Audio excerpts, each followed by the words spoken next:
श्री महामती कई ए साथ जी ए मेहर है हक जैसा ईमान जिनका होत तिन माफक होत तिन माफक।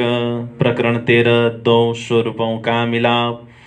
श्री देवचंद्र जी के अमल में सार्थक सुख हुआंग, तिनकी चर्चा सुनते मावत नहीं उमंग। गंग जी भाई से वही उत्सव रसोई नित, नई नई भांतों से वही हुआ अंग में उमंगित। कोई नया जो आ वही बीच इन निज धाम, तो श्री देवचंद्र जी सुख पा वही सो केता कहो इस ठाम। कोई नया साथी को लिया वही समझाए कि दिन में तीन ऊपर राज हो वही, क्या नेकी करो इनसे। दिल में साथ आवन का करे मनोरथ मन, आदर होवे तिनका ए धाम की शयन। इन भूम में देखिया साथ धनी श्री धाम, कौन व्रत इन सो करो पुरो मनोरथ काम। इनको राजे भेजिया देव धाम नियामत, एक कौन बातों सुख पावै सोई करो मैत। ए श्री धाम से आए खेला माया का देखन, इनको खबर कछु नहीं पर मैं पहचानत सैन। ए पड़े माया मिने होए गए परवश, इनको समझावने कौन लेवे यह जश। मैं बाहर निकसों ढूंढ के काढ़ों साथ, मुख श्री धाम धनिय ने इनके पकड़ाए हाथ। तो यह मेहनत मोको करना जरूर, तिस वास्ते साथ के आगे चर्चा का चलावे पुर। चर्चा के का चलावे पुर, नित्याने चर्चा होत है सो केती कहो वे तक। साथ रहे नजर में आज्ञा दई मोहे हक, आज्ञा दई मोहे हक। बोलो श्री प्राणनाथ प्यारे की जय। गंगाजी भाई को घरमा सद्गुरु महाराज चर्चा गर्दै हुनुहुन्छ। वहाँ जोशमा चर्चा गर्नुहुन्छ, किनकि हृदयमा अक्षरातीतको जोश प्रविष्ट छ। कहिले श्रीराजजी महाराजको सुन्दर रूपको अनुपम वर्णन गर्नुहुन्छ, कहिले ब्रजरास लीलाको महत्व देखाउनुहुन्छ र भावना सुन्दर साथजी प्रति कस्तो छ यो यी चौपाईहरूमा वर्णन गरियो। अब आज प्रसङ्ग अगाडि बढ्दैछ चौपाई नम्बर 13बाट।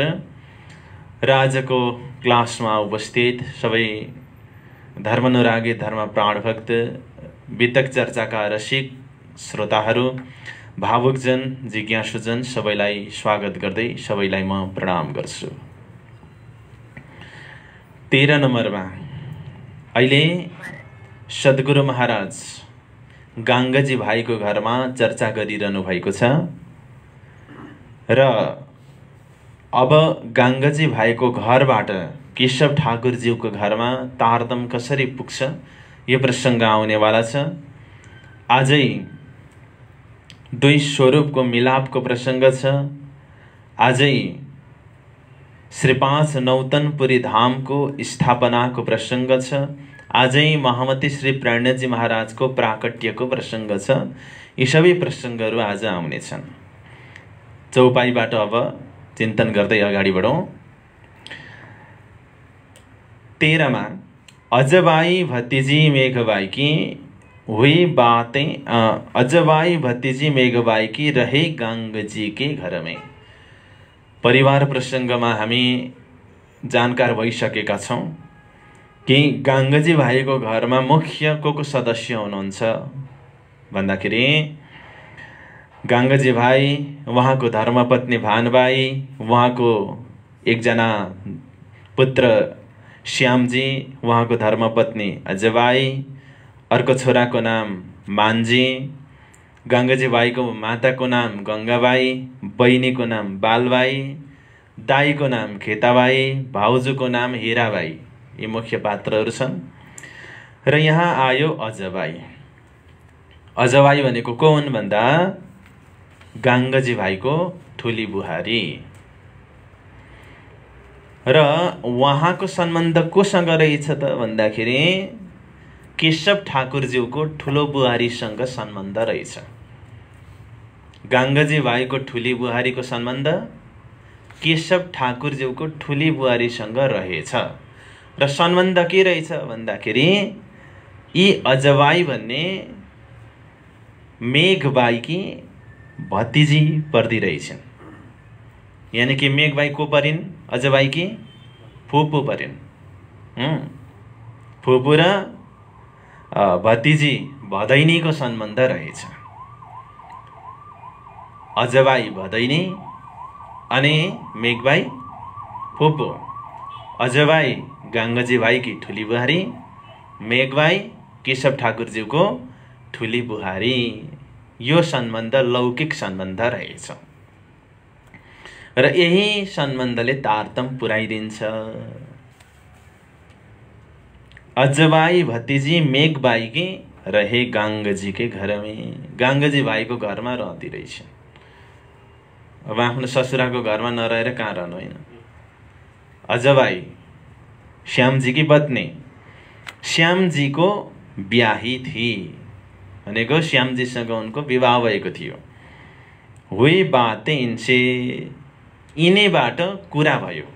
कुन विषयमा कुरा भयो भन्दाखेरि गाङ्गजी भाइको घरमा सद्गुरुले चर्चा गर्ने गर्नुहुन्थ्यो, त्यो विषयमा यी अजवाईबाट कुरा भयो। मेवा दिदी बुझ्दै हुनुहुन्छ? अहिले बुझ्नु होइन? ल फेरि सुन्नुहोस्। अजवाई जो नाम छ, अजवाईको पहिले त्यो चिन्नुपर्छ। अजवाई भनेको गाङ्गजी भाइको ठुली बुहारी, मेघबाई भनेको केशव ठाकुर र धनबाईको ठुली बुहारी र उहाँहरूको सम्बन्ध चाहिँ फुपू र भदैनीको रहेछ। अजवाई भतिजी, मेघबाई फुपू, यो सम्बन्ध। अब भतिजी फुपूकोमा जान्छन् कि जाँदैनन्? जान्छन्, फुपू पनि आउँछन्। तर यहाँ चाहिँ फुपू आउने भन्दा पनि भतिजी नै फुपूलाई भेट्न जाने जस्तो छ। अब अगाडि बढौँ। मेघबाई हरवंशके, मेघबाई भनेको गाङ्गजी भाइको केशव ठाकुरको ठुली बुहारी। हरवंशके, हरवंश भनेको जेठो छोरा, ज्येष्ठ सुपुत्र हरवंशको अनि उनकी पत्नी मेघबाई आवे अजबाई, उनको घरमा अजबाई आउने गर्दी रहेछन्। अजबाई भनेको गाङ्गजी भाइकी बुहारी, मेघबाईकी भतिजी, फुपूकोमा आउने गर्दी रहेछन्। मेघबाई हरिवंशको पत्नी। देखे गाङ्गजी के घरमै, गाङ्गजी भाइको घरमा अब उनले कुरा गर्दैछन् है। अजबाईले आफ्नो घरको कुरा फुपूकोमा गएर गर्दैछन्। देखे गाङ्गजी के घरमै राज की मेहरबानगी आई,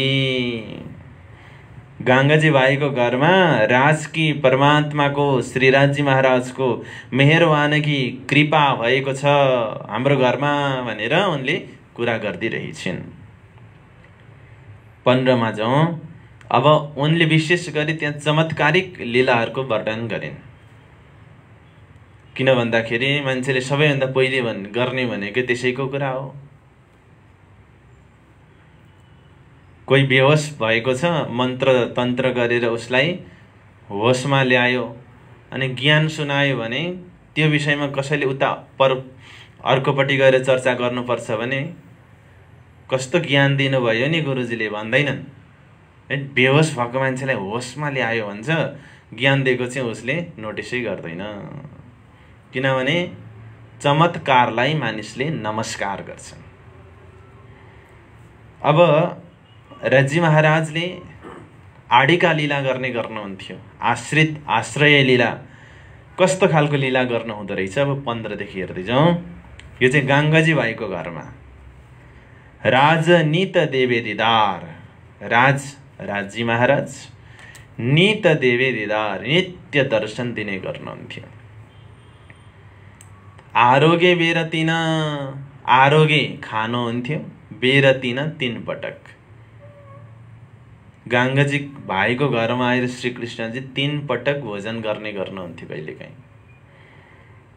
अनि आउने अनि सुमो खाने जाने होइन, बस्दा मागे आरोगते। खाँदै गर्दाखेरि माग्नुहुन्थ्यो।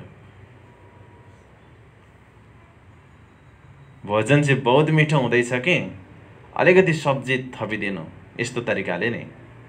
बस्ता भनेको सामग्री, मागे आरोगते, खाँदै गर्दाखेरि सामग्रीहरू माग्ने गर्नुहुन्थ्यो। कसले माग्ने? और अनि सोध्ने पत्त फेरि, आज क्यों फिक्की खारी किन? आज किन फिक्का छ? आज चर्को किन छ? फिक्की भनेको फिक्का, खारी भनेको चर्को। आज किन फिक्का छ? आज नुन लागे जस्तो लागेन। आज नुनको मात्रा भन्दा पानीको मात्रा बढी भए जस्तो लाग्यो भनेर सोध्ने के। आज नुनको मात्रा भन्दा पानीको मात्रा बढी भयो भन्नुको मतलब के हो? खल्लो भयो भनेको हो। यसरी सोध्ने, आज चर्को किन? आज खल्लो किन? ओहो, आज त केही भन्नै नपर्ने, एकदम सही छ, कहिलेकाहीँ त्यसरी भनेर खाने। तम्बुल दे आरोगते। तम्बुल भनेको पानको बिडा, दे आरोगते भनेको लिनुहुन्थ्यो खानलाई। तम्बुल भनेको पानको बिडा खानलाई लिनुहुन्थ्यो। और पकवान कही भान्त, अनि अरू पकवानहरू पनि बनेका हुन्थ्यो। कही भान्त भनेको कई प्रकारको पकवानहरू। यो पनि सबै उहाँले लिने गर्नुहुन्थ्यो। र उहाँले एक दिन चर्चा गर्दै गर्दाखेरि परमधामको जमुनाजीको चर्चा गरिरहनु भएको थियो सद्गुरु महाराजले। अनि सुन्दर साथहरूले पनि त्यो जमुनाजीको दर्शन गर्न चाहे।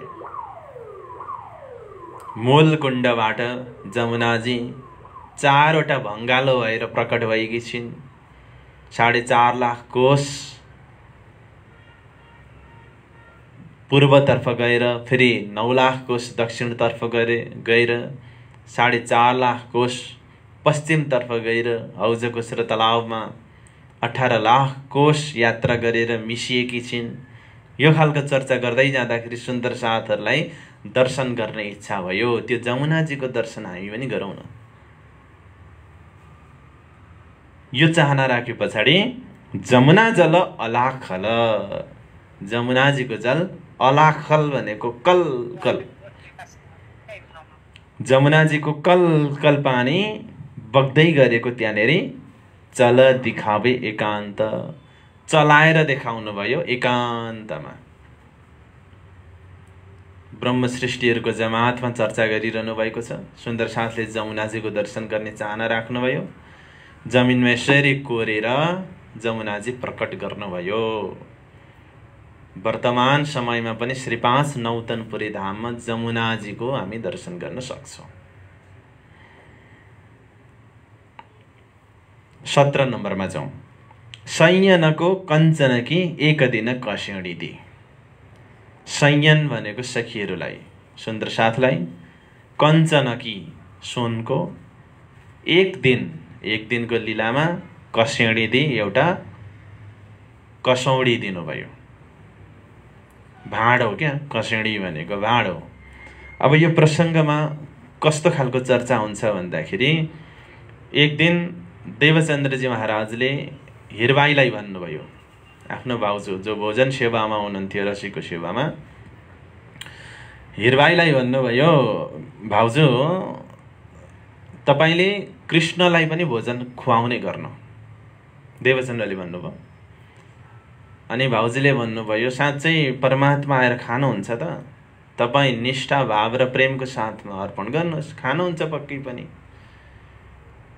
भन्दाखेरि एक दिन साँच्चीकै निष्ठा भावको साथमा अर्पण गर्नुभयो, 2वटा भाग लगाएर, एउटा देवचन्द्रजीलाई, अर्को कृष्णलाई भनेर, अनि बिचमा एउटा पर्दा हालिदिनु भयो।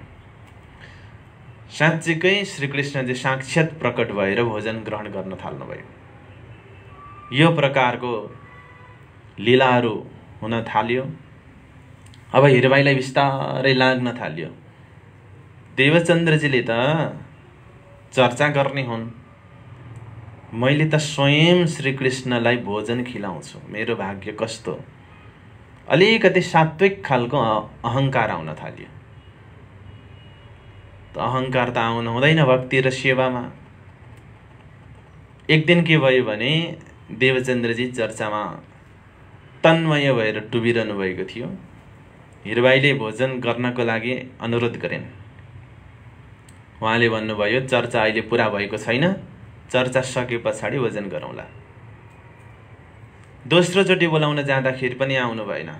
अनि हिरबाईले सोच्नुभयो चलो देवचन्द्रजी महाराज चर्चा गर्नुहुन्छ, कृष्णजीलाई भोजन खुवाउँदै गर्छु भनेर कृष्णलाई बोलाइन्। कृष्णजी पनि आउनु भएन। अनि भरे जब चर्चा सकेर सद्गुरु महाराज आउनुभयो, त्यति नै बेला श्रीकृष्णजी पनि प्रकट हुनुभयो त्यहाँबाट। अनि हिरबाईलाई थाहा भयो ए वास्तवमा कथा गर्नेवाला नै कृष्ण हुनुहुँदो रहेछ। सद्गुरु महाराज भित्र नै राज्य महाराज हुनुहुँदो रहेछ। अनि सोध्नुभयो कृष्णलाई, तपाईँले किन ढिला गर्नुभएको? उहाँले भन्नुभयो आज चर्चामा यस्तो रस आइरहेको थियो, मलाई छोड्नै मन लागेन भन्नुभयो कृष्णजीले। अनि यो दुईटा स्वरूप भनेको एउटै रहेछ, मैले त अलग अलग सम्झिन्छु भनेर उहाँको त्यो एउटा सात्विक जो घमण्ड आएको थियो त्यो पनि हटेर गयो। र एक दिन अस्ति पनि मैले चर्चा गरेको थिएँ, भोजन गर्दै गर्दाखेरि अलिकति भोजन कता नपाके जस्तो भएछ। अनि आज के भयो, भोजन त एकापट्टि पाकेको अर्कोपट्टि काँचो, कतै गिलो कतै सारो भनेको हिरबाईले भन्नुभयो भाँडो चुङ्ने भएको छ, त्यही भएर भोलिपल्ट सुनको भाँडो ल्याएर दिनुभयो। त्यो कुराको प्रमाण यी संयनको कञ्चन कि एक दिन कस्यौडी दे, कोही दिन कछु देवही, कोही दिन केही दिन हुन्छ अरू थोक, यौँ करे नित शादी, यसरी नित्य शादी भनेको खुसियाली, शादी भनेको के हो खुसी। यस प्रकारको नित्य खुसियाली गर्नुहुन्थ्यो। यो कुरा चाहिँ अजबाईले मेघबाईलाई गएर सुनाउने गर्थिन्। कहिलेदेखि? विक्रम सम्वत 1678 देखि 1687 सम्म। कहिलेदेखि अरे?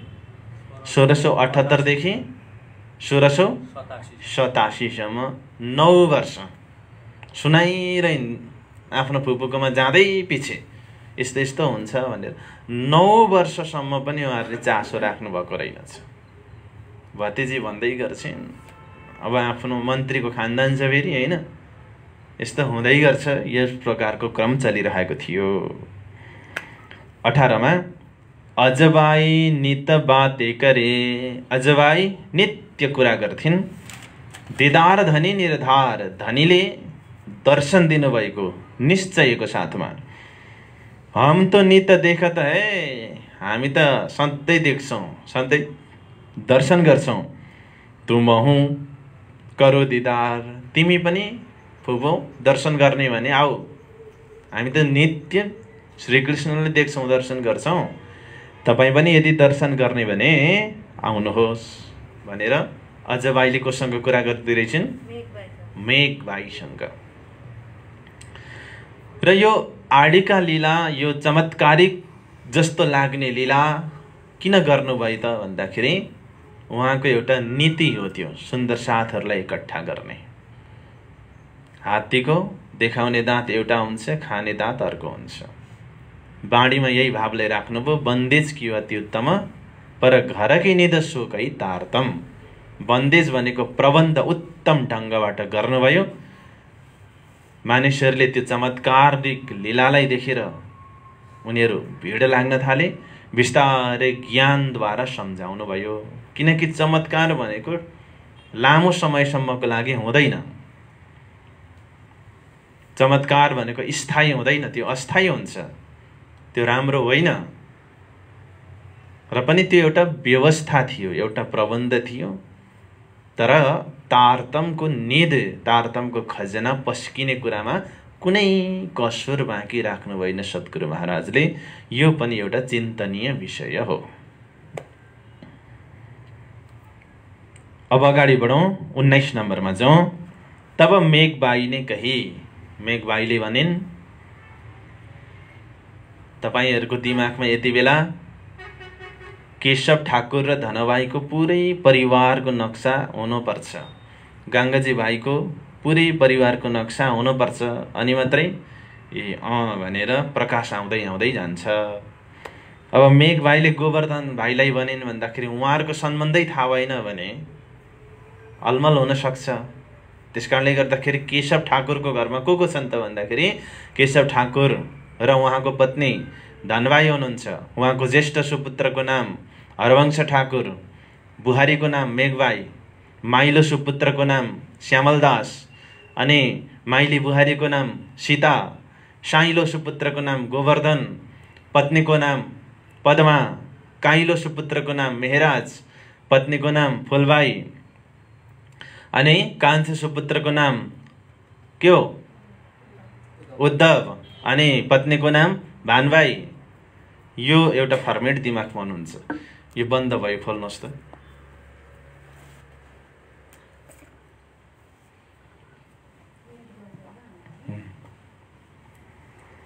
अब हेर्नुहोस् है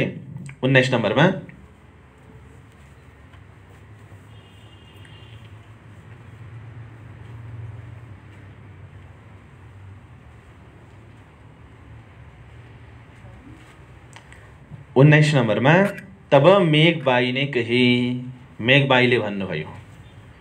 के भन्नुभयो? मेघबाईलाई कसले भन्यो? अजबाईले भनिन्। अब मेघबाईको पालो। तब मेघबाई ने कही, जाओ गोवर्धन तुम। गोवर्धनलाई भनिन् कि तिमी एकचोटि गएर बुझिहेर। यिनले 9 वर्ष भयो एउटै कुरा भनेको, के हो सत्य तथ्य? साँच्चै हो भने त त्यो त आश्चर्यको कुरा हो भनेर आफ्नो देवरलाई भनिन्।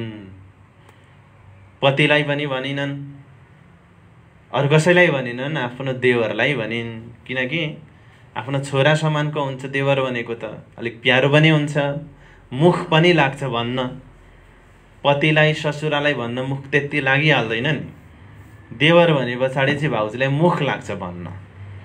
अनि गोवर्धनलाई भनिन्, गोवर्धन गएर एकचोटि बुझेर आऊ। साइलो देवरलाई, माइलो देवरलाई भनौँ भने त माइलो देवरले एकचोटि आँखा फुकालेर हेरिदिनु भयो भने सक्यो। कडा हुनुहुन्छ श्यामलदासजी। गोवर्धन नरमाई, यी चाहिँ अलिक नरम छन् भनेर उनलाई ल्याओ खबर इनकी, खबर लिएर आऊ। यिनले जो भनेकी छिन्, फेर बुलाइले जाओ हम। यदि त्यो कुरा सत्य रहेछ भने फेरि बुलाइले जाओ, बुलाएर मलाई लिएर जाऊ, यदि कुरा ठिक रहेछ भने। 20 नम्बरमा, पद्मा स्त्री गोवर्धन की सो पहिले गई सुहवत। उनी पनि आफै गएनछन् मन्त्री खानदानको। अब सुनेको गर्न फ्याट्टै गइहाल्दाखेरि होइन रहेछ भन्दाखेरि व्यर्थ हुन्छ। र उनले आफ्नो पत्नीलाई पठाउनु भएछ, गोवर्धनको पत्नी पद्मालाई। पद्मा स्त्री गोवर्धन की सो पहिले गई सोहवत। सो ती पद्मा पहिले गइन् सोहवत, संगतको लागि, दर्शनको लागि। तीन भी आए बाते करी मै देखी लीलाई त। तीन भी, तिनले आएर बाते करी, कुरा गरिन् घरमा। मै देखी लीलाई त, अरे अजबाईले भनेको कुरा त सत्य रहेछ, मैले त साक्षात परमात्माको लीलालाई दर्शन गरेर आएँ। 21 तब गोवर्धन गए जाए के लगे कदम, मैं शरण तुम्हारे आइया जगावने आत्म। बोलो श्री प्राणनाथ प्यारे की, गोवर्धन भाइ महाराज की। त्यो कुरा सुने पछाडि श्रीमतीले जुन कुरा भनिन्, अब चाहिँ कुरो पक्का रहेछ, निश्चय भयो। तब गोवर्धन गए, गोवर्धन जानुभयो, ठुलो घरानाको मान्छे जानुभयो है। अब जाए के लगे कदम। यो चाहिँ ठुलो कुरा हो। ठुलो घरनाको मलाई कुर्सी खोइ, मलाई आसन खोइ, मलाई फुलको माला खोइ भन्ने भावना पनि आउन सक्छ। तर त्यो सबै मान प्रतिष्ठा, मार प्रतिष्ठा पैजारौँ, त्यसलाई व्यवस्था गरेर जाए के लगी कदम, कदममा पर्नुभयो। किनकि सद्गुरु महाराजको व्यक्तित्व नै त्यस्तै थियो। त्यही दिन गएर कदममा लाग्नुभयो र भन्नुभयो, मै शरण तुम्हारे आया, म तपाईको शरणमा आए जगाउने आत्मा जागृत गर्नको लागि। त्यति नै बेला गोवर्धन भाइभित्र सद्गुरु महाराजले गुणवन्ती बाईको वासना देख्नुभयो र गोवर्धन भाइलाई तारतम मन्त्र दिनुभयो। पायो निज नाम वासना जागी, पायो निज नाम वासना जागी, वासना जागृत भयो। यो घटना कहिलेको रहेछ? 22 नम्बरमा सम्मत 1687 एक कार्तिक में मजकुर। सम्मत 1687 को कुरा रहेछ। महिना रहेछ कार्तिक। मजकुर भनेको यो चर्चा त्यो समयमा भयो। यहाँ सेती उदय भई, यहाँबाट उदय भयो। के उदय भयो? मूल अंकुर, मूल सम्बन्धको उदय भयो। कसको हृदयमा? गोवर्धनको हृदयमा मूल सम्बन्धको अंकुर अब पलाउन थाल्यो, जागृत हुनुभयो। कहिले भन्दाखेरि जुन दिन दर्शन गर्न जानुभयो त्यही दिन, नाउ एन्ड देयर, इमिडिएटली, तुरुन्तै उहाँले भन्नुभयो, मैं शरण तुम्हारे आइया जगावने आत्मा, म तपाईको शरणमा आएँ आफ्नो जागृत गर्न, आत्मालाई जागृत गर्नको लागि। सद्गुरु महाराजले गुणवन्ती बाईको वासना देख्नुभयो, तुरुन्तै तारतम मन्त्र दिएर जागृत गर्नुभयो। 16 अक्षरवाला तारतम मन्त्र जुन अक्षरातीतले दिनुभएको थियो सद्गुरुलाई। र जुन दिन जानुभयो नि गङ्गाजी भाइ दर्शन, माफ गर्नुहोला, गोवर्धन भाइ कहाँनिर जानुभयो? सद्गुरुको दर्शन गर्न। तर कसकोमा जानुभयो? गङ्गाजी भाइको घरमा जुन दिन जानुभयो नि त्यही रात एउटा घटना घट्छ। जुन दिन गोवर्धन भाइ गङ्गाजी भाइको घरमा गएर सद्गुरु महाराजको दर्शन गर्नुभयो, चर्चा सुन्नुभयो, आत्मा जागृत गर्नुभयो, त्यही दिन बेलुका एउटा घटना घट्छ। कुन घटना घट्छ त्यो आउँदैछ 23 नम्बरमा। चुगली खाई कुतवालसों एक कायस्थ के घर। चुगली खाई भनेको चुगली लगाइयो, चुगली भनेको उजुर, पोल लगाउनु के। कोतवाल भनेको पुलिस अफिसर, पुलिस अफिसरलाई चुगली लगाइयो। के भनेर? एक कायस्थ के घर जोर मर्द बैठत हैं, तुम क्यों न लेता खबर भनेर चुगली लगाइयो। एक कायस्थको घरमा कि जोरो मर्द भनेको लोग्ने स्वास्ने हैन, स्त्री पुरुष। स्त्री पुरुष राति एकै ठाउँमा बस्छन्, तपाईं किन खबर लिन हुँदैन भनेर एउटा चुगली गएर पुलिस अफिसरलाई भनेछ। के भन्यो अरे? एउटा कायस्थको घरमा महिला पुरुषहरू एकै ठाउँमा बस्छन्, तिमी गएर किन खबर लिँदैनौ भनेर पुलिस अफिसरले एउटा चुगली गएर भनेछ। अब यहाँनिर कायस्थ के घर भनेको छ। घर त कायस्थको होइन, गङ्गाजी भाइको थियो। तर कायस्थको घर किन भनियो भन्दाखेरि कायस्थ जातिका सद्गुरु महाराज गएर त्यहाँनिर चर्चा गर्न थाले पछाडि गङ्गाजी भाइको घर नै कायस्थको घर भनेर मान्छेले भन्न थालेछन् क्या।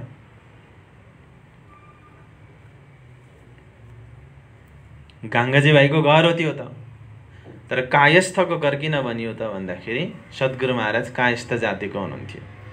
अब गाङ्गाजी भाइको घरलाई पनि सद्गुरु महाराजकै घर भनेर मान्छेले चिन्न थालिसकेका रहेछन्, किनभने 9 वर्षको अन्तराल भइसकेको छ।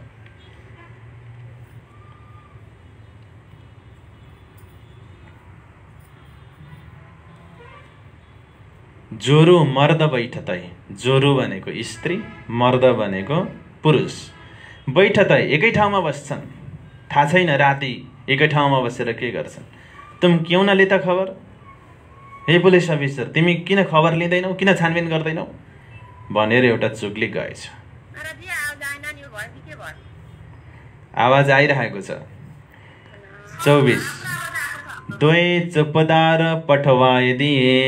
त्यो पुलिस अफिसरले के गरेछ, दुई चोपदार भनेको प्रहरीलाई पठाइदियो। तुम जाए ल्याओ बात, के रहेछ कुरो गएर बुझ भनेर दुईटालाई पठाइदियो, दुईटा प्रहरीलाई। मोसो आए जाएर करो, आएर मलाई भन्नु, जाएर करो मलाई भन्नु। जो कछु है विख्यात, जो के हो कुरो, कछु भाइ के हो भने विख्यात वर्णन गरेर मलाई भन्नु, जाओ दुईजना बुझेर आओ भनेर दुईजना प्रहरीलाई पठाइदिए अफिसरले। सो जुगल दिखाए पिछे फिरा। त्यो जुगल गएको थियो नि त एउटा पोल लाउन भनेर, दुईटा प्रहरीलाई लिएर गएर एक ठाउँमा बसेर त्यो परको बत्ती बलिरहेको छ नि, त्यही घर हो कायस्थको घर। त्यहाँनिर जानुहोस् सरहरू तपाईँहरू भनेर चुग्ली पछाडि फर्कियो। रात्रिको समय छ। 25 नम्बरमा छ, चौपाईहरू हेर्नुहोस्। सो चुगल दिखाए पिछे फिरा। त्यो चुगल जो चुगली गर्न गएको थियो उसले चाहिँ देखाएर पछाडि फर्कियो। ए चले जाए सामे दीपक। ए भनेको ती दुईजना प्रहरी चले जाए, चलेर गए। सामे दीपक, त्यो बत्ती बलेको हेर्दै हेर्दै हेर्दै गए। छेहना आबे तिनका, जति गए पनि नजिक आउँदै आएन त्यो बत्ती बलेको घर। छेह भनेको नजिक, किनारा, न आबे तिनका। त्यो बत्तीको छेउमा त उनीहरू पुग्दै पुगेनन् जति हिँडे पनि। जहाँ लगे मन सक, जहाँ लगे जहाँसम्म मन सक, मनमा शङ्का भयो यहाँसम्म चाहिँ हो कि यहाँ अब चाहिँ आइपुगिन्छ कि भन्दै भन्दै सोचे। जहाँसम्म शङ्का आइरह्यो हिँडिरहे, यहाँसम्म पो कि यहाँसम्म पो कि अब पो पुगिन्छ कि भन्दै रातभरि हिँडे। तर के भएछ वास्तवमा त भनेको त, एक फिरा कुएँ पर। दुईजना मध्ये त एउटा कुवा रहेछ, कुवाको वरिपरि घुमेछ रातभरि। 4 पहर रात 12 घण्टा एउटा कुवामा वरिपरि घुमेछ। त्यो बत्ती हेर्दै हेर्दै हिँडेको राति कुवाको वरिपरि घुमेछ एउटा। दुजा 12 कोशका। दोस्रोले चाहिँ 12 कोश यात्रा गरेर गएछ। 30 किलोमिटर भन्दा अझै बढी हुन्छ 12 कोश। 30 किलोमिटर हिँडेछ अर्को। र कहाँ पुगेछ भन्दाखेरि दुजा 12 कोशका पथकिए जात। पथकिए भनेको बाटो हिँड्दै गयो। पथकिए जात बाटो हिँड्दै गयो। कति कोश? 12 कोश। कहाँ पुगेछ? जाए निकसा धरोलमे। धरोल भन्ने राज्यमा पुगेर निस्किएछ। अर्को प्रहरी तहाँ भई फजर, त्यहाँ गएर उज्यालो भयो। फजर उज्यालो। पुछा पनिहारीको। पनिहारी, पनिहार्नेहरू, पानी लिन आउनेहरू, उनीहरूलाई गएर सोधेछ क्या आँखा मिच्दै मिच्दै, मै कौन गाउँ देख त नजर। ए बहिनीहरू, म यो कुन गाउँ देख्दैछु मेरो आँखाले, भन भन भनेर सोधेछन् पनिहार्नेलाई। अब पनिहार्ने त्यस्तै परेछन्। कैसे बात गए त है कि ज्यों भए त दीवाना, शहर मोह बढी जियाका तेने जानिया पना। पनिहार्नेहरूले के भनेछ? अरे बिहान बिहानै कस्तो पागललाई देख्नु पर्यो, यो त मोहबरजीको सहर हो, आफ्नो ठान्यौ कि क्या हो तिमीले भनेर गाली पो गरे पनियारीले। रातभरि हिँडेर धरल पुगेको हो, बिहानै पनियार्नेको गाली खानु पर्यो। कैसी बात कहता है, कैसी बात कहता है। आउँदैछ म त्यहाँ। कस्तो कुरा गर्छौ तिमी, हेर्दाखेरि त प्रहरी जस्तो जस्तो देखिन्छौ कि पागल के जिउ हो त दिवाना। जिउ भनेको मानौ कि हो त दिवाना, पागल भयो। पागल भयो कि क्या हो सर तिमी। सहर मोहबरजीका, मोहबड भनेको एउटा प्रतिष्ठित व्यक्ति, यो मोहबरजीको सहर हो, त्यही नै जानिया अपना, तिमीले आफ्नो सम्झ्यौ भनेर उल्टो जवाफ लगाएछन् पनियार्नीले। अब सोधिसक्नु रहेनछ यहाँ त भनेर 29मा खिसी आए कि पछि फिरा। खिसी आयो भनेको रिसाउँदै पछाडि फर्क्यो। खिसी आएको भनेको रिसाउँदै। अब रिस उठ्दैन त, रिस चाहिँ कोसँग उठ्यो भन्नुहोस् त ल, कोसँग उठ्यो? हो, चुग्ली लाउनेसँग उठ्यो है रिस। खिसाए कि पछि फिरा, एउटै हो नि रिस त सबैको। तपाईँहरूलाई पनि त्यो चुग्ली लाउने प्रयोगसँगै रिस उठ्यो है।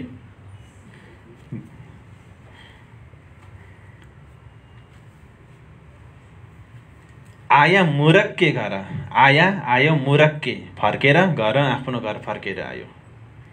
बिहान उज्यालो भएको थियो, त्यस्तै फेरि फर्केर आउँदाखेरि कति समय लाग्यो, आफ्नो घर आयो।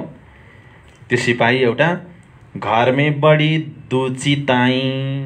अब दुईजना हिँडे, दुईटा प्रहरी, उनीहरूको घरमा दुविधा भयो। बडा दुचिताई भनेको दुविधा भयो, घरमै बढी ठुलो दुविधा भयो। लगी लडाई भयो।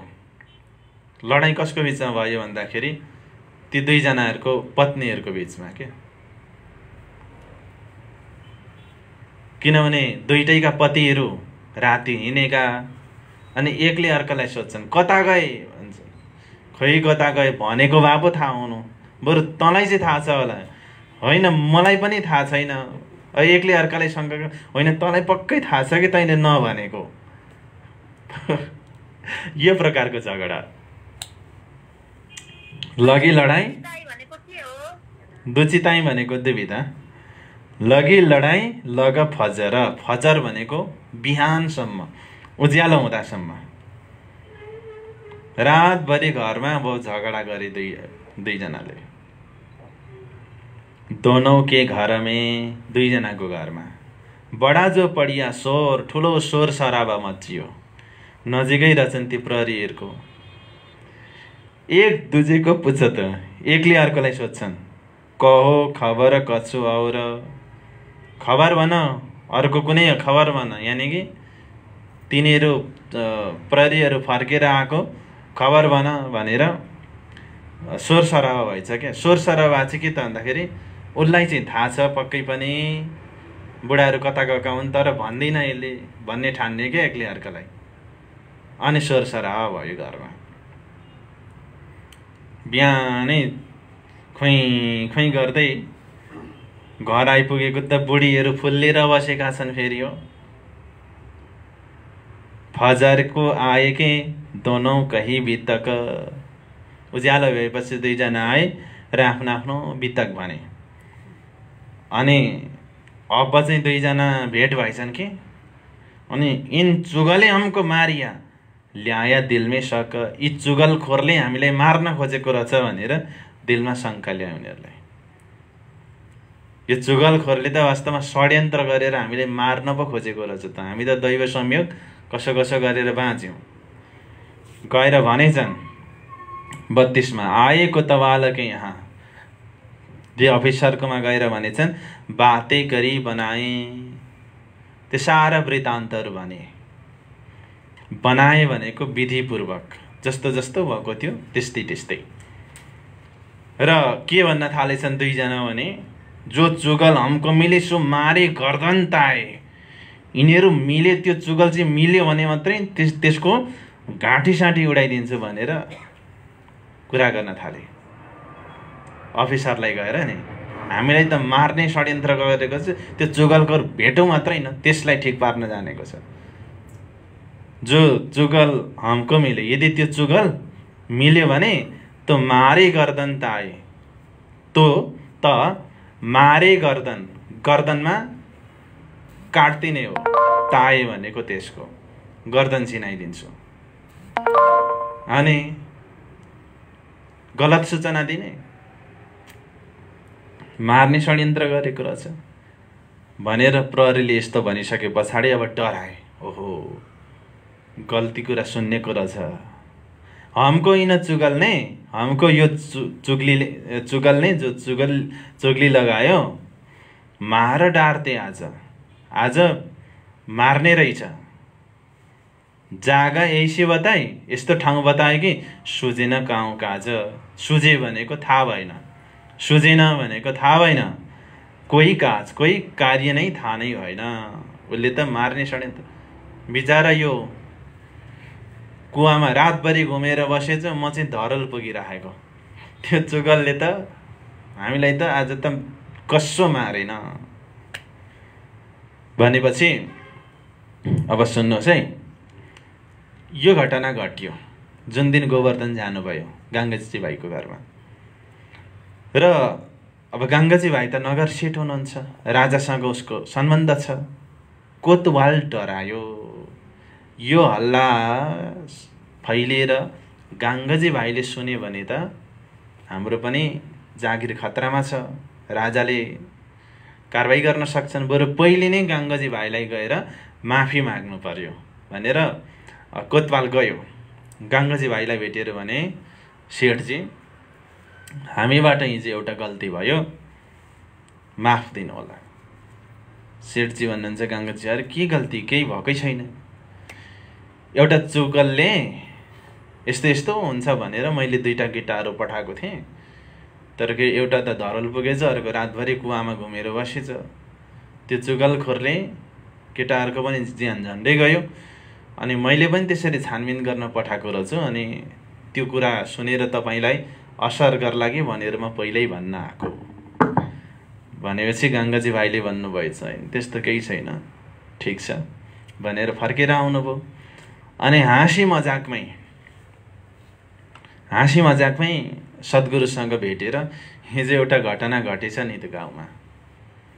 देवचन्द्रजीले भन्नुभयो, के घटना घटेछ? यसरी कोतवालले 2टालाई पठाएको रहेछ, एउटा चाहिँ धरल पुगेछ, अर्को चाहिँ कुवामा रातभरि घुमेछ। हाँसी मजाकमै सुनाउनु भएको थियो।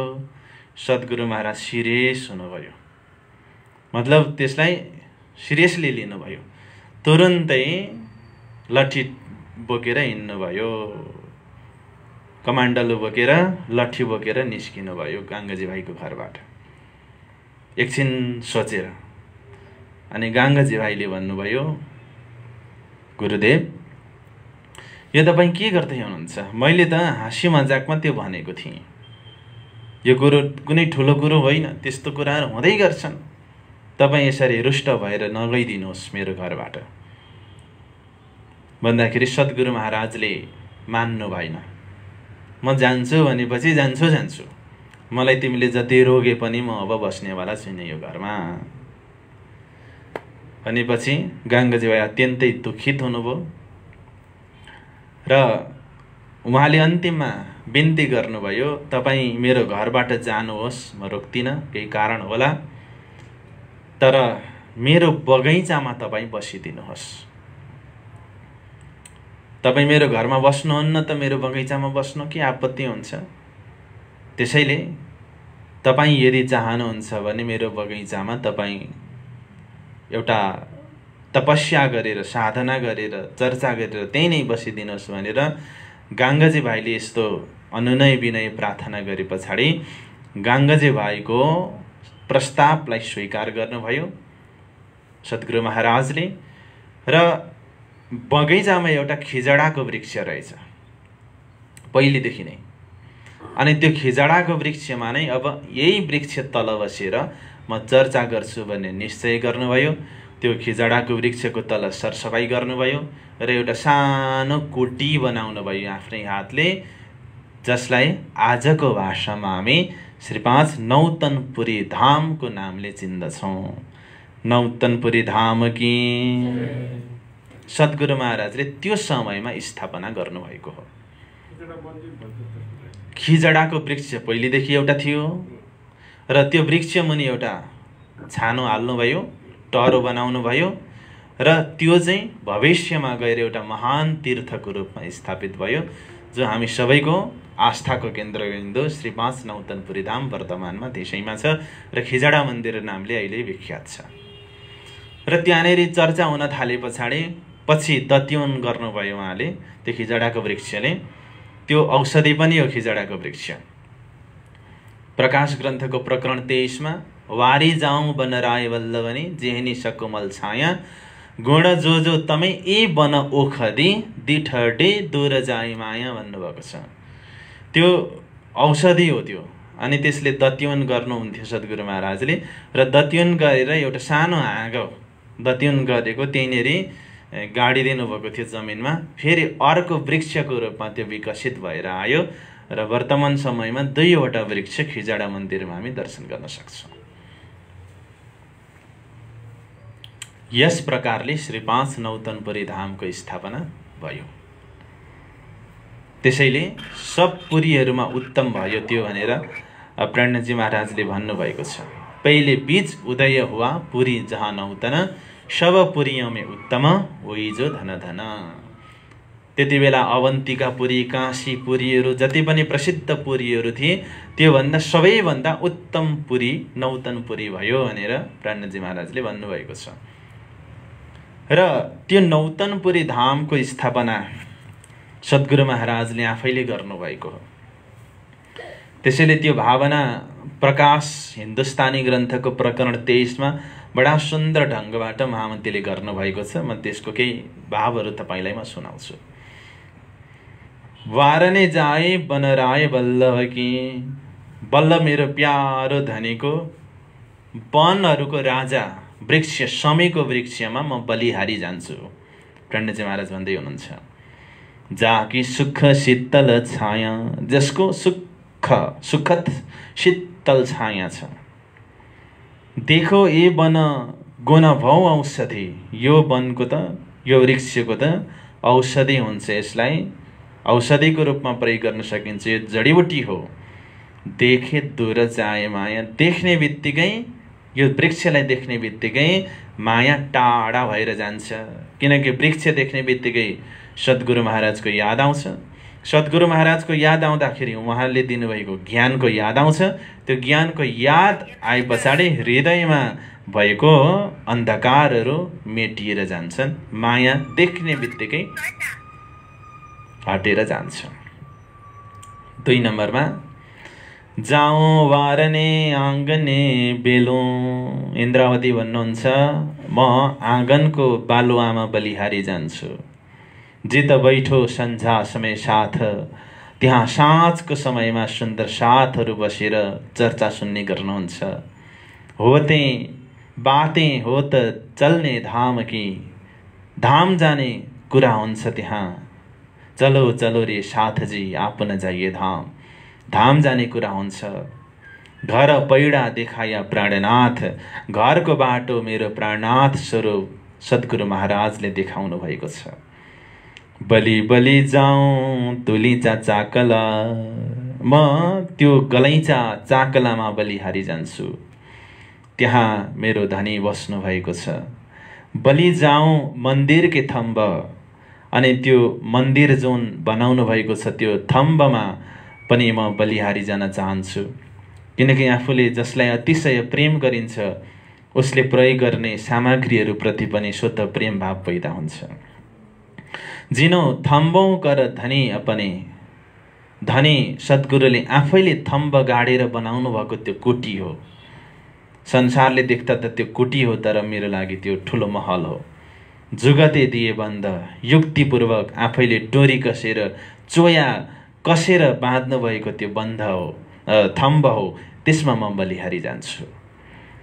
बलि जाउँ मै चरण कमल की, चरण कमलमा म बलिहारी जान्छु। बलि जाउँ मिठे मुख, मिठो मधुर बोली बाणी बोल्ने मुखमा म बलिहारी जान्छु। त्यो मुखले धामका दिव्य बाणीहरू बोलेको छ। बलिहारी शोभा सुन्दरता, उहाँको शोभा सुन्दरताप्रति, उहाँले गर्ने वर्णन गर्ने स्वरूपको शोभा र सुन्दरताप्रति म बलिहारी जान्छु, जसलाई दर्शन मात्रै गर्दाखेरि पनि अनन्त अनन्त सुखको अनुभूति हुन्छ। यस प्रकारले यो मैले प्रकाश हिन्दुस्तानी ग्रन्थ प्रकरण 23 को चौपाईहरूको भाव भनेको प्रसङ्गमा यस प्रकारले श्री 5 नौतनपुरी धामको स्थापना भयो। हामी कहाँ छौँ? 33 मा छौँ, 34 मा छौँ। हमको इन चुगलने मार डारते आज, जागा ऐसी बताई सुजेन कोही काज। यो भइसक्यो 34 मा। इन भान तके माझिजे, माझिजे भनेको चमत्कार। यस प्रकारका चमत्कार और लाखौं दिए निशान, और र लाखौं दिए निशान, लाखौं करोडौं निशानहरू दिनुभयो। निशान चाहिँ के? धामका निशानीहरू दिनुभयो। हौज कौशरको, मूल रङ्गमहलको, पुखराज आदिको अनन्त अनन्त लाखौं करोडौं निशानीहरू दिनुभयो सद्गुरु महाराजले। पर साथ कोही न सम्झे, तर सुन्दर साथ कसैले पनि त्यसलाई सम्झिन सकेनन्। जति सम्झिन पर्ने थियो त्यो दर्जामा सकेनन्। त्यही भएर कलश ग्रन्थमा भन्नुभयो, धनी जगाए मुझे अकेले, मै जगाऊँ बाँधे जुत्थ।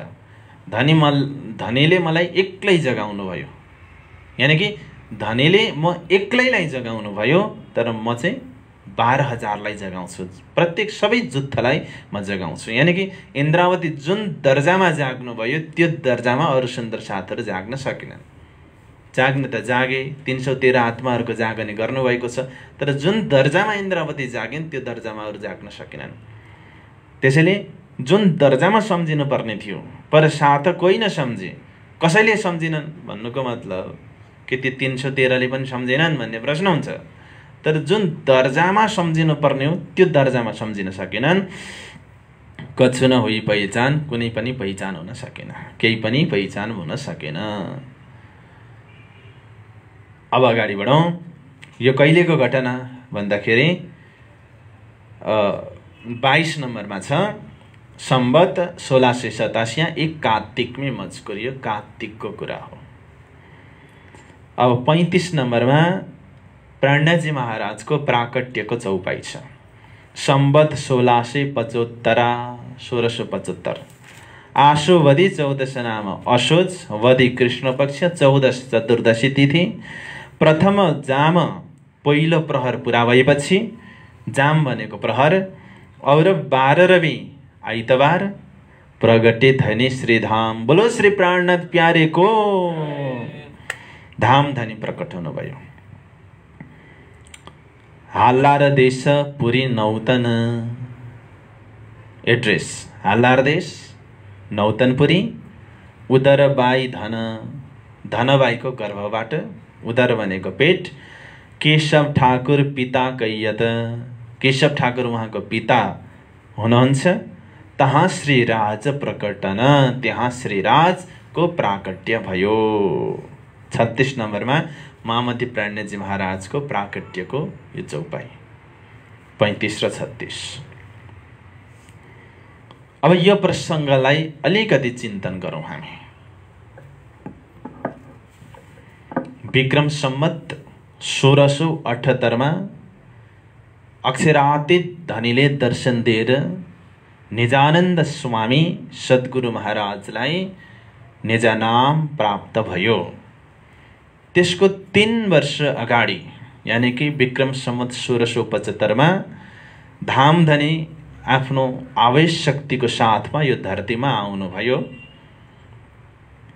र त्यो सन्दर्भ कस्तो रह्यो भन्दाखेरि जामनगरमा केशव ठाकुर नाम गरेका एक मन्त्री हुनुहुन्थ्यो। एक कुशल मन्त्री हुनुहुन्थ्यो, प्रसिद्ध हुनुहुन्थ्यो। उहाँको धनबाई नाम गरेकी एकजना पत्नी थिइन्, जो धार्मिक हुनुहुन्थ्यो, संस्कारी हुनुहुन्थ्यो, सुशील हुनुहुन्थ्यो, आध्यात्मिक हुनुहुन्थ्यो, ध्यान भक्तिमा बडा रसले सुन्ने, रसमय, भक्तिमय हुनुहुन्थ्यो। यस्तो परिवार थियो। उहाँका पहिलो सन्तान हरवंश ठाकुर हुनुभयो, दोस्रो सन्तान श्यामल दासजी हुनुभयो, तेस्रो सन्तान गोवर्धन भाइ हुनुभयो। 3 जना छोराहरू जन्मिसक्नु भएको थियो र उहाँ धार्मिक प्रकृतिको हुनुहुन्थ्यो माताजी। त्यसकारणले गर्दाखेरि कतै सुन्नु भएको थियो कि कथामा, भागवतमा यस्तै चर्चा भएको ठाउँमा गएर बस्नुपर्छ, सन्तानहरूलाई संस्कार राम्रो दिने हो भने पनि गर्भबाटै संस्कार सिकाउनुपर्छ भन्ने कुरा उहाँले कतै सुन्नुभएको थियो। उहाँ श्यामजीको मन्दिरमा भागवत सुन्नको लागि भनेर एक दिन जानुभएको थियो। त्यो दिन चाहिँ श्रीकृष्णजीको बाललीलाको वर्णन गर्ने दिन परेको रहेछ। पण्डितजी बडा प्रेमले बाललीलाको वर्णन गरिरहनु भएको थियो। यशोदाजीको भाग्यलाई त हेरौँ, उहाँले पूर्ण ब्रह्म अक्षरातीतलाई आफ्नो पुत्रको रूपमा काखमा बोक्न पाउनु भएको छ। उहाँको भाग्यको के कुरा गर्ने। ना जानो यह कौन पुण्य से जसोमती गोद खेलाए। थाहा छैन पूर्वजन्मको कुन पुण्यले गर्दा यशोदाले भगवानलाई आफ्नो गोदमा लिएर खेलाउन पाउनु भएको छ। कथाकार भन्दै हुनुहुन्थ्यो, वास्तवमा आमाबाटै छोराछोरीको भविष्य निर्माण हुन्छ। नारी निंदा ना करो, नारी रतन के खान, नारी से ही जन्म हुआ राम कृष्ण और हनुमान। नारीले नै राम कृष्ण हनुमान जस्ता महान पुरुषहरूलाई जन्म दिएको हो। र कृष्णजीको लीलाको प्रसङ्ग चलिरहँदाखेरि पण्डितजीले भन्नुभयो, हामीले पनि आफ्नो बालबच्चालाई यशोदा माताले कृष्णजीलाई स्याहार सुसार गरे जस्तै तरिकाले हुर्काउनुपर्छ। यशोदा माताले कहिले माखन चटाउनुहुन्थ्यो, कहिले मिश्री चटाउनुहुन्थ्यो। माखन मिश्री जस्तै, जो माखन मिठो हुन्छ, मिश्री गुलियो हुन्छ, त्यस्तै उनीहरूको बोली हुन्छ, वचन हुन्छ। यशोदाले जसरी हुर्काउनु भयो त्यसरी नै बच्चाहरूलाई हुर्काउनुपर्छ भनेर कथाकारले भन्नुहुँदो रहेछ। भागवतमा पनि कृष्ण प्राकट्यदेखिका प्रसङ्गहरू बडा रसिला हुन्छन्, सुन्दर हुन्छन्। उहाँलाई यो कुरा दिलमा चुभ्यो, धनबाईलाई। उहाँले सोच्नुभयो 3 जना पुत्रहरू अहिलेसम्म भइसके, तर उनीहरू कसैलाई मैले यशोदा माताले जस्तरी हुर्काएको छुइनँ। अब जो हुनेवाला छ उसलाई चाहिँ म यशोदा माताले जस्तै हुर्काउने छु, यो भावना आयो। र एक दिन एकजना साधुको दर्शन भयो घरमा, र साधुलाई सोध्नुभयो धनबाईले, महात्माजी आफ्नो सन्ततिलाई यदि राम्रो बनाउनु छ, महापुरुष बनाउनु छ भने के गर्ने?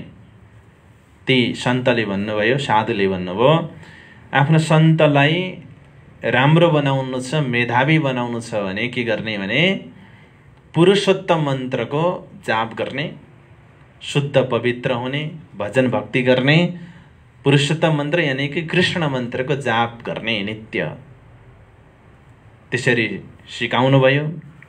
र उहाँले दान दक्षिणा दिनु पर्यो भनेर भित्र जानुभएको थियो। बाहिर निस्किँदाखेरि त्यो स्वरूपलाई देख्नु भएन। अनि उहाँलाई लाग्यो, ओहो, मलाई यही कुरा याद दिलाउनको लागि उहाँ आउनुभएको रहेछ भन्ने थाहा भयो।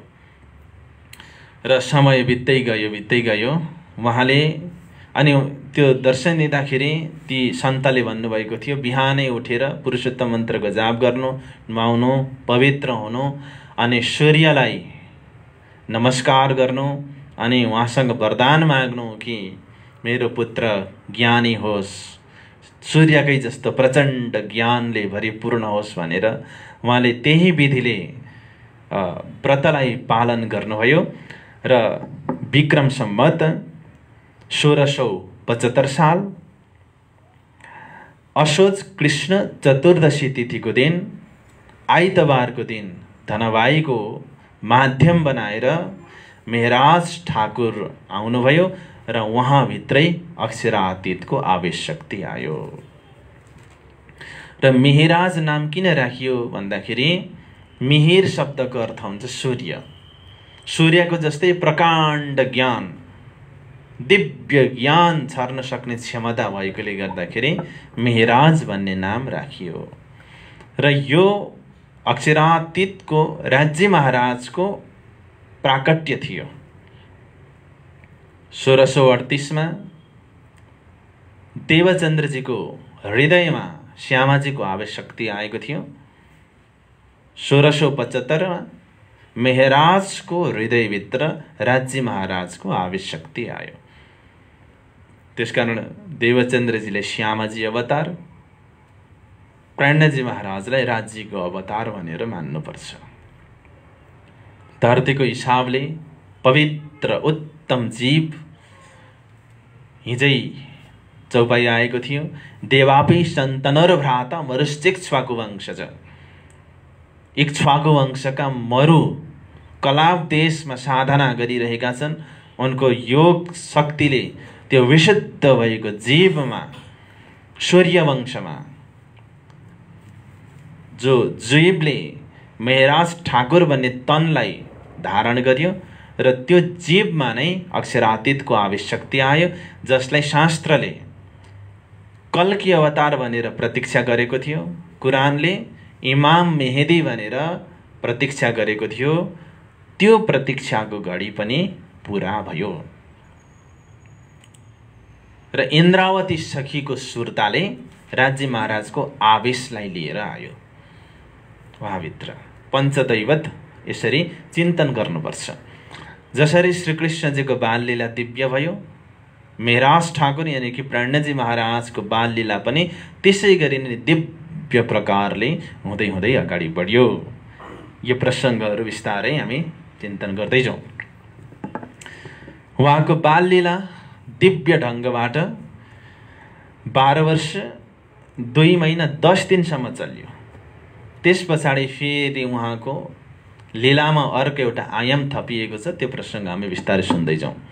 35 मा जाउँ। सम्वत 1675 आशोवधि 14 नाम प्रथम जाम और 12 रवि प्रगति धनी श्रीधाम हाल्लार देश पुरी नौतन उदरवाई धन केशव ठाकुर पिता कैयत तहाँ श्रीराज प्रकटन। 36 नम्बरको चौपाईको अर्थ पनि गरियो। अब 37 मा जाउँ। सब भाई भेले रहत हैं। सब भाई भेले भनेको साथमा हुनुहुन्छ। श्यामलजी तिनमे शिरदार। श्यामलजी, श्यामलदास जी। श्यामल भनेको नाम, शिरदार भनेको ती मध्येको श्रेष्ठ। किन श्रेष्ठ भन्दाखेरि उहाँ अलिक बोलवालामा पनि अगाडि, बोली वचन त्यस्तै खालको कमान्डिङ पावर, पैसा पनि भएका, नेतृत्व पनि भएका, शक्ति पनि भएका, यो भएर शिरदार भनियो। तर क्रमले हेर्दाखेरि उनी माइलो छोरा हुन्। बडा गोवर्धन कैहा। बडा भनेको मेहराज भन्दा बडा, मेहराज ठाकुर भन्दा पनि बडा साइलो दाईको रूपमा गोवर्धन भाइ हुनुभयो। जो धाम लीलामै खबरदार, ती गोवर्धन धामको लीलामा एकदम खबरदार हुनुभयो। सबैभन्दा पहिले खबरदार हुनेवाला को गोवर्धन भाइ नै हो। र यही प्रसङ्गमा म तपाईलाई भन्छु, पहिलोचोटि दर्शन गर्न उहाँ गाङ्गाजी भाइको घरमा जानुभयो, सद्गुरु महाराजको घरमा। दोस्रो दिन दर्शन गर्न जाँदाखेरि गाङ्गाजी भाइको घरमा चर्चा भएको थिएन। दोस्रो दिनको चर्चा कहाँ भएको थियो भन्दाखेरि खिजडाको वृक्ष मुनि भएको थियो। किनभने दोस्रो दिन त नौतनपुरी धामको स्थापना भइसकेको थियो। र मैले अघि अलिकति विवेचन छुटाएछु, त्यहाँनिर म त्यो कुरालाई फेरि प्रसङ्गलाई दोहोऱ्याउँछु। आखिर सद्गुरुले गाङ्गजी भाइको घरलाई परित्याग गर्नुको कारण के थियो? 9 वर्षसम्म त चर्चा त्यहीँ भएको, तर त्याग किन गर्नुभयो भन्दाखेरि कुनै गृहस्थीको घर चर्चा गरेपछि त्यहाँ सन्त महन्तहरू बसे पछाडि मन्दिर बन्न सक्छ, तर तीर्थ बन्न सक्दैन। किनकि उहाँ त तत्त्वदर्शी हुनुहुन्थ्यो, दूरदर्शी हुनुहुन्थ्यो। सद्गुरु महाराजले विचार गर्नुभयो, सुन्नुभयो, उहाँले सुन्नुभयो कि चुग्ली पर्यो भनेर। त्यसैले गृहस्थको घर परमात्मालाई पधारेपछि, परमात्माको पधराउने भए पछाडि गृहस्थको घर पनि मन्दिर जरुर बन्न सक्छ, तर तीर्थ बन्न सक्दैन, किनकि तीर्थ बनाउनु छ। त्यसकारणले गर्दाखेरि अब मैले छुट्टै ठाउँमा नयाँ सुरु गर्नुपर्छ भन्ने चेतना उहाँलाई आयो। त्यसकारणले गर्दाखेरि अर्को ठाउँमा गएर आफ्नो कुटी बनाउनु भयो र त्यो कुटी नै तीर्थको रूपमा स्थापित भयो। त्यो प्रसङ्ग पनि त्यहाँनिर जोडिन्छ। अब हामी अगाडि बढौँ। यहाँ प्रसङ्गमा 37 पुरा भएको छ। 38 मा जाउँ। श्री देवचन्द्रजी पुरी नौतन आए यहाँ बस्यत। देवचन्द्रजी नौतनपुरीमा आएर यहाँ बस्न थाल्नुभयो। त्यसपछि सेवा गोवर्धन करे, गोवर्धन सेवा गर्न थाल्नुहुन्छ। पहुँचा नजिक बखत क्यामत, सेवा गरेर पहुँचा पुग्नुभयो। नजिक नजिकै, बखत समय, क्यामत भनेको जागृतिको समय, जागृतिको समयको नजिक पुग्नुभयो।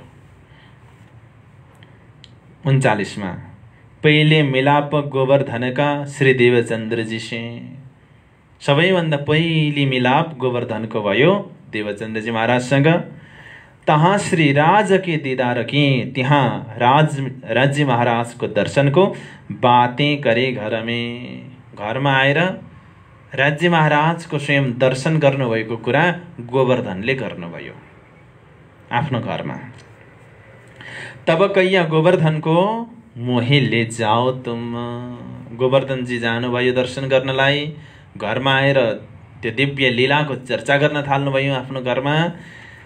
तब कैया गोवर्धनको, मेराज ठाकुरले भन्नुभयो गोवर्धनलाई, आफ्नो दाइलाई, मैले जाओ तुम, मलाई पनि तपाईँ लिएर जानुहोस्। यदि त्यस्तो लीला हुन्छ, त्यस्तो परमात्माको त्यहाँनिर कृपा वर्षिएको छ भने म पनि हेर्न जान्छु, दर्शन गर्न म पनि जान्छु, लिएर जानुहोस्। कैया ए मोसो न हो भई, गोवर्धन भाइले भन्नुभयो यो मबाट हुँदैन, मोसो न हो भई, मबाट यो हुँदैन। बिना श्री देवचन्द्रजी के हुकुम, देवचन्द्रजी महाराजले हुकुम नगरिकन मबाट यो कुरा हुँदैन, म लान सक्दिनँ। त्यसो भने सोध्नुहोस्, हुकुम माग्नुहोस्, आदेश। ठिक छ, म मागेर आउँला, उहाँलाई सोधौँला, अनुमति मागौँला, त्यस पछाडि कुरा गरौँला भन्नुहुन्छ। जानुहुन्छ, चर्चामा मग्न हुनुहुन्छ। आउँदाखेरि भन्नै बिर्सिनुहुन्छ। घरमा आएपछि ओहो मेरो सानो बाबु पनि जाने भनेको थियो भनेर त्यति बेला क्लिक हुन्छ। गोवर्धन भाइ चर्चामा जानुहुन्छ, बस्नुहुन्छ र अन्त्यमा जो प्रसाद त्यहाँनिर वितरण गरिएको हुन्छ घरमा ल्याएर दिनुहुन्छ। त्यो प्रसाद खाने बित्तिकै त अझै भित्रको आतुरता बढेर गयो मेराज ठाकुरलाई। त्यो प्रसादको एउटा भाइब्रेसनले गर्दाखेरि, त्यसको झन्कारले गर्दाखेरि अझै अनुराग बढेर गयो। म अहिले गइहालौँ, भरे गइहालौँ, मलाई किन नलगेको, यो प्रकारको पीडा हुन थाल्यो। र भन्नुहुन्छ मलाई तपाईँ भोलि त पक्कै पनि लानुपर्छ। 12 वर्षको उमेर छ, एउटा बचपना छ, दाइले त्यतिकै लानु हुँदैन। फेरि दाइले भन्नुभएको छ देवचन्द्रजीको, सद्गुरु महाराजको हुकुम बिना हुँदैन भनेर भन्नुभएको छ। त आज्ञा लिनुहोस् न, यो तपाईँ किन त्यसो गर्न हुँदैन? यो प्रकारको एउटा छटपटी छ। 41 मा तब गोवर्धनकी सँग चली श्री मेहराज, गोवर्धनसँग मेहराज जानुभयो। भोलि बिहानै एक दिन बिहानै तयार हुनुभयो। गोवर्धन भाइ पनि अब एकचोटि लगन लागे पछाडि त्यो छोड्दैन। लगन लाग्न गाह्रो हुन्छ, लगन लागे पछाडि चाहिँ छोड्दैन। यदि दिलदेखि लगन लागेको हो भने अब त चर्चामा नगइकन त पानी पनि पिउन मन लाग्न छोड्यो गोवर्धनलाई। र बिहानै तयारी हुनुभयो मेहराज ठाकुर पनि। आज यसरी म सद्गुरुको दर्शन गर्छु, किनकि दिव्य शक्ति त उहाँभित्र पहिलेदेखि नै विद्यमान थियो। त्यो कुरा सुन्ने बित्तिकै फेरि प्रसादी पनि पाउनु भएको छ। अब दिल दिमाग सबै गइसकेको छ। आज चाहिँ मलाई लानुहुन्छ मेरो दादाले भनेर तयारी हुनुभयो। तब गोवर्धनकी सँग चले श्री मेहराज। 41 मा तहाँ हात छुडाएकी गए, तित रोए गिरे हिन काज। गोवर्धन भाइ हिँड्न लाग्दाखेरि उहाँको हातमा समातेर भन्नुहुन्छ, दादा मलाई लैजानु न भनेर। गोवर्धनले अनुमति माग्नु भएको छैन। अरे अनुमति बिना लगियो भने किन बच्चालाई ल्याएको कराउनु होला? मलाई पनि डर छ, मर्यादा छ। र तयारी अवस्थामा जानको लागि भनेर मानसिकता बनाएर पुरा तयारीमा हुनुभएको आफ्नो सानो भाइ हात समातेर जाने भनेर जिद्दी गरेका छन्। जबरजस्ती हात छोडाएर आफू जानुभयो। गोवर्धनले हात छुटाइसके पछाडि रोनुभयो, दुःख लाग्यो, मलाई किन दादाले नलानु भएको यत्रो दिनसम्म। 4 दिन हुँदैखेरि, 12 वर्ष 2 महिना 4 दिन हुँदैखेरि गोवर्धन जानुभएको, यत्रो दिन भइसक्यो, 5-6 दिन जति भइसक्यो, अझैसम्म किन लानु हुँदैन? तित रोए गिरे हिन काज। रोनुभयो, जमिनमा लडीबुडी गर्नुभयो, लानु कि लानु, म जसरी पनि जान्छु कि जान्छु भनेर। अरज गरी गोवर्धनले 42 मा गोवर्धनले अर्जी गर्नुभयो। श्री देवचन्द्रजीसँग आए। देवचन्द्रजीले आएर अर्जी गर्नुभयो कि मेरो एउटा सानो भाइ छ जसको नाम मेहराज हो। आज त उसले पछि लागेर रोएर मलाई आउनै दिएको थिएन, हात समातेर जान्छु कि जान्छु भनेर। तब भाग कि आयो धाय, म त भागेर आउनु पर्यो। त्यसरी मलाई उसले बिन्ती गरिरहेको छ, जाने कि जाने भनेर। यस प्रकारले कुरा गरेपछि 43 मा तब आज्ञा दै श्री देवचन्द्रजी, देवचन्द्रजीले आज्ञा दिनुभयो, ल्याए बुलाओ श्री मेहराज हो। कस्तो राम्रो कुरा! यदि त्यस्तो चाहना छ, त्यस्तो उत्सुकता छ भने मेहराजलाई बोलाएर ल्याऊ, ढिलो नगर गोवर्धन। बालवय वस्तुवावत, बाल्य अवस्थामा बचपनको उमेरमा वस्तु आवत, वस्तु परमात्मा तत्त्वको प्राप्ति हुन्छ। सो होवे पूर्ण काज, त्यसबाट आफ्नो कार्य पूर्ण भएर जान्छ, पुरा भएर जान्छ। वास्तवमा बचपन यस्तो उमेर हो, बचपनमा हृदयमा कोमलता हुन्छ, भावुकता हुन्छ, प्रेमको अधिकता हुन्छ, विश्वास हुन्छ। बच्चालाई जे भनौँ उसले त्यो विश्वास गरिहाल्छ। यस्तो राम्रो हृदय हुन्छ, कतै खर्च नभएको, कतै नलागेको, त्यो एउटा भगवानको स्वरूप मानिन्छ बच्चालाई। वास्तवमा बाल्यकालमै परमात्मा तत्त्वको प्राप्ति हुने हो। तर वर्तमानमा बाबुआमाले बच्चा जन्माउन जाने, हुर्काउन जानेनन्। अगाडि भन्नुहुन्छ, ध्रुवके चरण भगवान की भए 5 वर्षौं प्राप्त। ध्रुवलाई भगवानको चरण 5 वर्षको उमेरमै प्राप्त भइसकेको छ।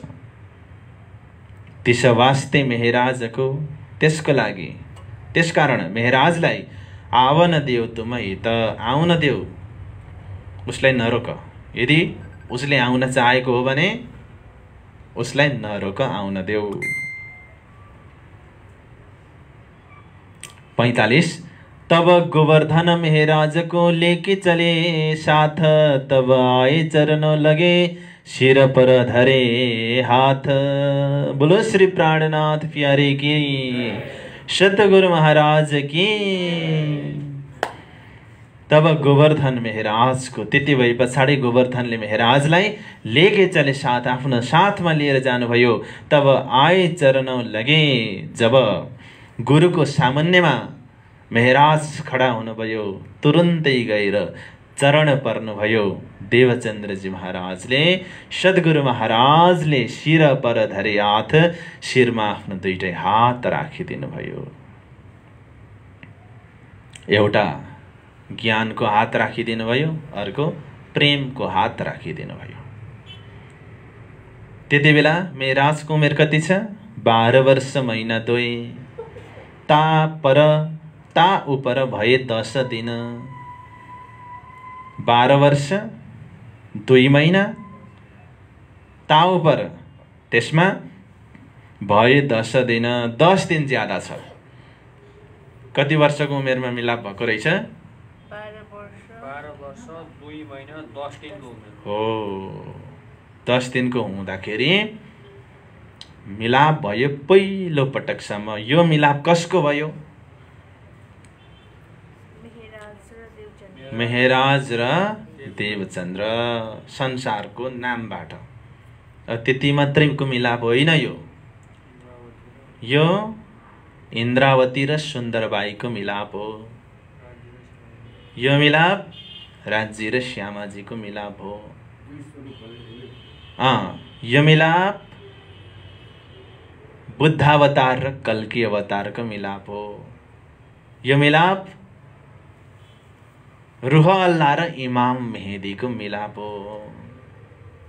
यो मिलाप संसारका 2 पवित्र आत्माहरूको मिलाप हो।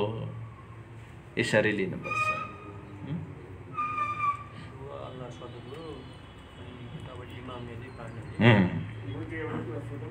अन्तिममा है 12 वर्ष महिना 2, ताउ पर भए 10 दिन। तब श्री देवचन्द्र जी सो मिले, तब देवचन्द्र जीसँग मिलाप भयो। उन पहिचाने मोमिन, देवचन्द्रजीले उनलाई मोमिन भनेर चिन्नुभयो। इन्द्रावती, परमधामको इन्द्रावती बाईको वासना विराजमान भयो। त्यति बेला जब चरण पर्नुभयो, चरण परेर सद्गुरु महाराजले हात राखिदिनु भयो र जब उहाँको आत्मामा एउटा निर्मलता देख्नुभयो, त्यति नै बेला परमधामबाट इन्द्रावतीको वासना आएर प्रविष्ट भयो। कहाँ? मेहराजको हृदयमा। र त्यति नै बेला उहाँले तारतम महामन्त्र दिनुभयो। कुन मन्त्र दिनुभयो? 16 अक्षरी, जुन अक्षरातीतले दिनुभएको थियो। श्रीकृष्णवाला है मन्त्र, श्रीकृष्णवाला। किनकि वाला भन्नु परिरहेको छ अहिले, अर्को पनि निकालेका छन् साथीहरूले। त्यस कारणले गर्दाखेरि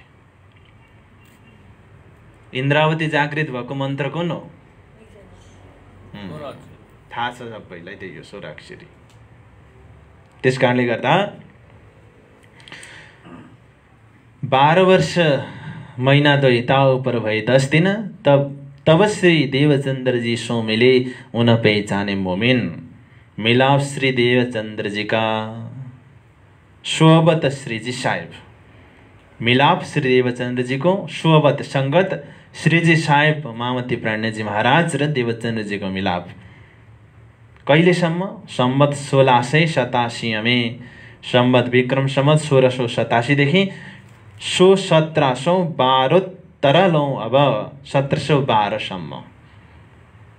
भौतिक रूपमा लौकिक मिलापको कुरा गर्ने हो भने कहिलेसम्म? 1687 देखि 1712 सम्म। अब यी सबै तिथि मितिहरू याद गर्नुहोस्। प्रणजी महाराजको उमेर पहिलो पटक सद्गुरु महाराजलाई भेट हुँदाखेरि कति थियो? अनि श्री 5 नौतनपुरी धामको स्थापना कति सालमा भयो? अनि प्रणजी र सद्गुरु महाराजको मिलनको तिथि कुन हो? यो सबै कुराहरू याद गर्नुपर्छ।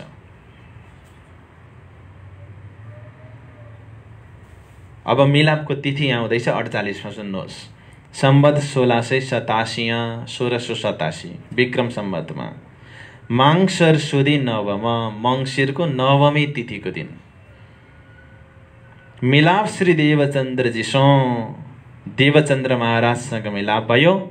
वे दाखिल कोम, दाखिल हुनुभयो। कोम भनेको ब्रह्म सृष्टिको जातिमा, कोम भनेको जाति, ब्रह्म सृष्टिको जातिमा दाखिल हुनुभयो मेहराज। कहिले? सम्वत 1687 मङ्सिर शुक्ल पक्ष नवमी तिथिको दिन। 49 मा जाउँ। 12 वर्ष मास 2, 12 वर्ष 2 महिना उपर भए दिन 4, 12 वर्ष 2 महिना र 4 दिन भएको बेलादेखि सुन्नु भएको रहेछ देवचन्द्रजीको विषयमा, किनकि त्यो दिन गोवर्धन भाइ दर्शनको लागि जानुभएको थियो। तबसे मिलापका, तबसे तबदेखि मिलापको बातिन हुआ विचार। बातिन भनेको भित्र हृदयमा विचार भयो मिल्ने भनेर। कहिलेदेखि मिल्ने भनेर विचार गर्नुभयो अरे? कति वर्ष हुँदा?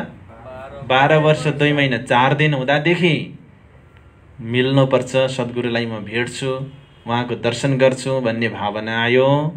भेट कहिले भयो? 12 वर्ष 2 महिना 10 दिन हुँदाखेरि भयो। तिथि कुन? विक्रम सम्वत 1687 मङ्सिर सुदी नवमी तिथि।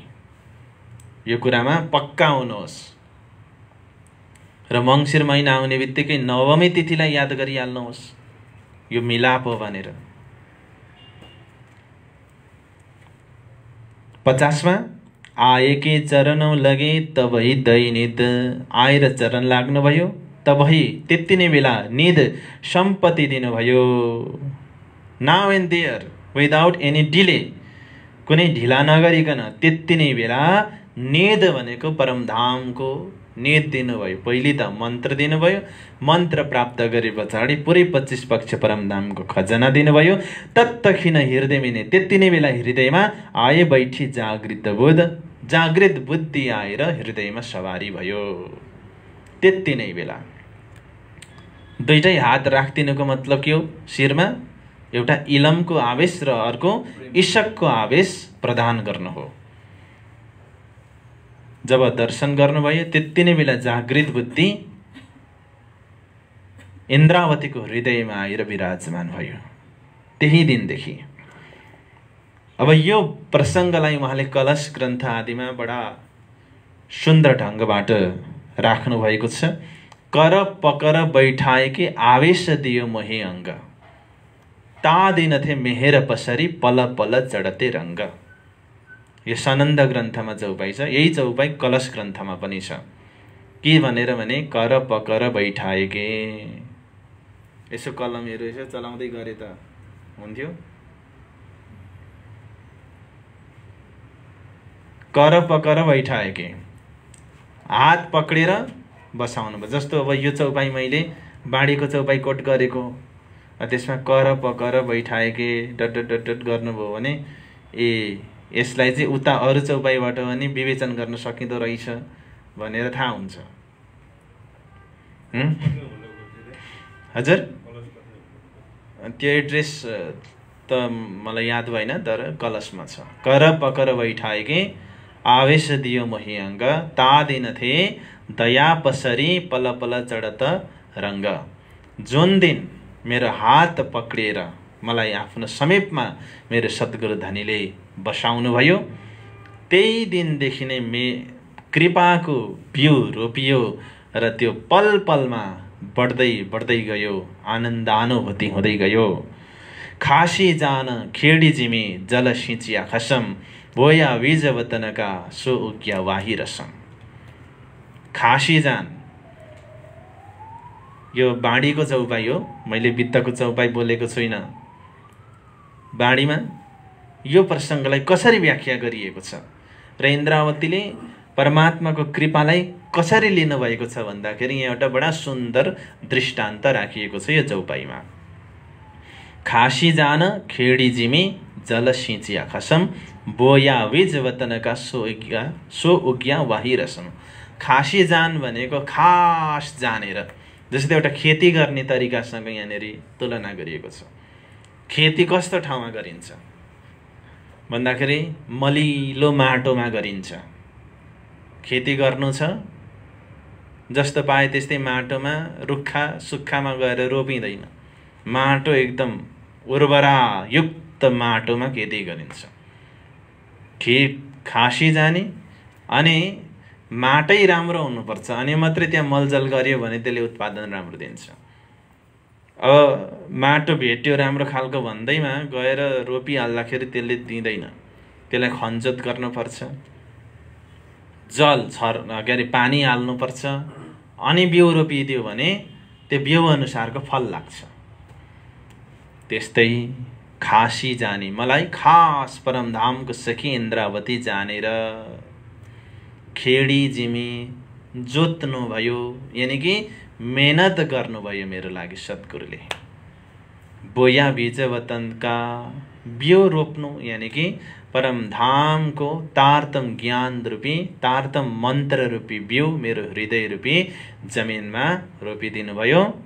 जसरी राम्रो माटो अनि पानी र बिउ भए पछाडि त्यो बिउ अङ्कुरित हुन्छ, त्यसै गरी नै खास म इन्द्रावती सखीको हृदय रूपी जमिनलाई तपाईले मेहनत गरेर जोतेर तारतम रूपी बिउ राख्नुभयो र प्रेम रूपी पानी हालिदिनु भयो। सो उग्या वाही रसम, बिउ जस्तो हुन्छ त्यही प्रकारले बिरुवा उम्रिन्छ, फल लाग्छ भने जस्तै त्यो षोडाक्षरी एक चौपाई निजनाम मन्त्र विकसित हुँदै हुँदै 18,758 चौपाई भयो। यो हिसाबले कृपालाई याद गर्नुभएको छ।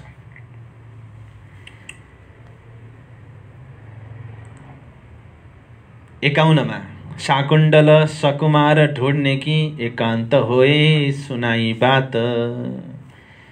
अब संगत हुन थालिसके पछाडि नियमित चर्चामा बस्न थाल्नुभयो। सद्गुरु महाराज चर्चा गर्नुहुन्छ, इन्द्रावती श्रवण गर्नुहुन्छ। चर्चा कस्तो गर्नुहुन्छ? वर्णन करे श्रीराज का सुंदर रूप अनुप, ब्रजरास लीला को बड़ो दिखावत बोझ, ब्रजरास जागने परमधाम। सद्गुरु महाराजको चर्चाको विषयवस्तु त्यति मात्रै होइन, केही अन्तरङ्ग कुरा पनि गर्नुहुँदो रहेछ। किनकि शिष्यमा सम्भावना देखियो भने गुरुले आफ्नो मनको कुराहरू भन्ने गर्नुहुन्छ। शिष्यमा एउटा संवेदनशीलता, शिष्यमा लगनशीलता, शिष्यमा क्षमता, सम्भाव्यता, निष्ठा र अटल भक्ति देखियो भने गुरुले मनको कुरा खोल्नुहुन्छ र के भन्ने गर्नुहुँदो रहेछ, कसैले भन्नुहुन्न थियो यो कुरा, जुन कुरा इन्द्रावतीले सद्गुरु महाराज भन्ने गर्नुहुन्थ्यो। शाकुण्डल सकुमार ढूँढने की एकान्त होए सुनाई बात। शाकुण्डल र शाकुमार खोज्न एकान्त भएर कुरा सुनाउने गर्नुहुन्थ्यो। एकान्तमा लगेर शाकुण्डल र शाकुमार खोज्नुपर्छ भन्ने गर्नुहुन्थ्यो। किन? मूल स्वरूप उनके हाँसत है। मूल स्वरूप भनेको परातम, मोल मिलावामा बसेको तन, त्यो चाहिँ कस्तो छ अरे? हाँसत है, मुख हाँसिरहेको छ यो शाकुण्डल र शाकुमारको। किन भन्दाखेरि पक्कै पनि यिनीहरू खेलको अपार आनन्द लिइरहेका छन् होला। सपनामा बच्चाको अनुहार कोही बेला हाँसेको हुन्छ, कोही बेला बिग्रेको हुन्छ, त्यो आमाले देखिरहेकी हुन्छन्। त्यस्तै परातम परमधाममा जागृत भएर शाकुण्डल र शाकुमारको आत्मालाई हेर्नुभयो, तनलाई हेर्नुभयो सद्गुरु महाराजले। के देख्नुभयो त भन्दाखेरि मुस्कुराउँदै गरेको, हाँस्दै गरेको देख्नुभयो र उहाँलाई यस्तो लाग्यो कि यिनीहरू खेलमा राजा महाराजा भएर खेलको बडा आनन्द लिइरहेका छन्, यस्तो भावना आयो। ओ खेल में है अपनी जात, ओ यी दुईजना खेल में हे खेलमा छन्, अपनी जात आफ्नो जातिमा। यिनीहरू आफ्नो आफ्नो जातिमा खेलमा छन्, यिनीहरूको परातमा हाँसिरहेको छ, यानि कि यिनीहरू खेलमा कोही राजा महाराजा भएर खेलको आनन्द यिनीहरूले लिइरहेका छन्। यिनीहरू दुईटालाई यदि जगाउने हो भने अरू आफै जाग्छ। तब यह चित्तमे ग्रहलै, तब यो कुरा चित्तमा ग्रहण गरेर लिनुभयो। इशारा त हुन बखत त्यो समयमा सबै इशाराहरू ग्रहण गर्नुभयो। और बीज कुरानका सोदेखि देवचन्द्रजी में तित, कुरानको बीज पनि देख्नुभयो देवचन्द्रजीमा इन्द्रावतीले। देवचन्द्रजी महाराज भित्र कते परम्पराको ज्ञानको बीज देख्नुभयो इन्द्रावतीले। र खोजीबाई यवनको मुसलमान जातिमा खोजीबाई नाम गरेकी, यवन भनेको मुसलमानमा, मुसलमानमा खोजीबाई नाम गरेकी स्त्रीको कही रहीबाई वासना जात, उनी रहीबाईकी वासना रहेछन्। खोजीबाई भन्ने एकजना मुसलमान, त्यो कुरा पनि गर्नुभयो। सद्गुरु महाराजले नै जागनी गर्नुभएको थियो खोजीबाईलाई, जो रहीबाईको वासना थिइन्। यो पछि आउन सक्छ क्वेसन, यस्ता प्रश्नहरू नै आउने हुन् क्विजमा। रहीबाईको वासना कसमा थियो भनेर प्रश्न आयो भने के जवाब दिनुहुन्छ? अहिले त दिनु पनि त पछि चाहिँ दिन सक्नुपर्छ।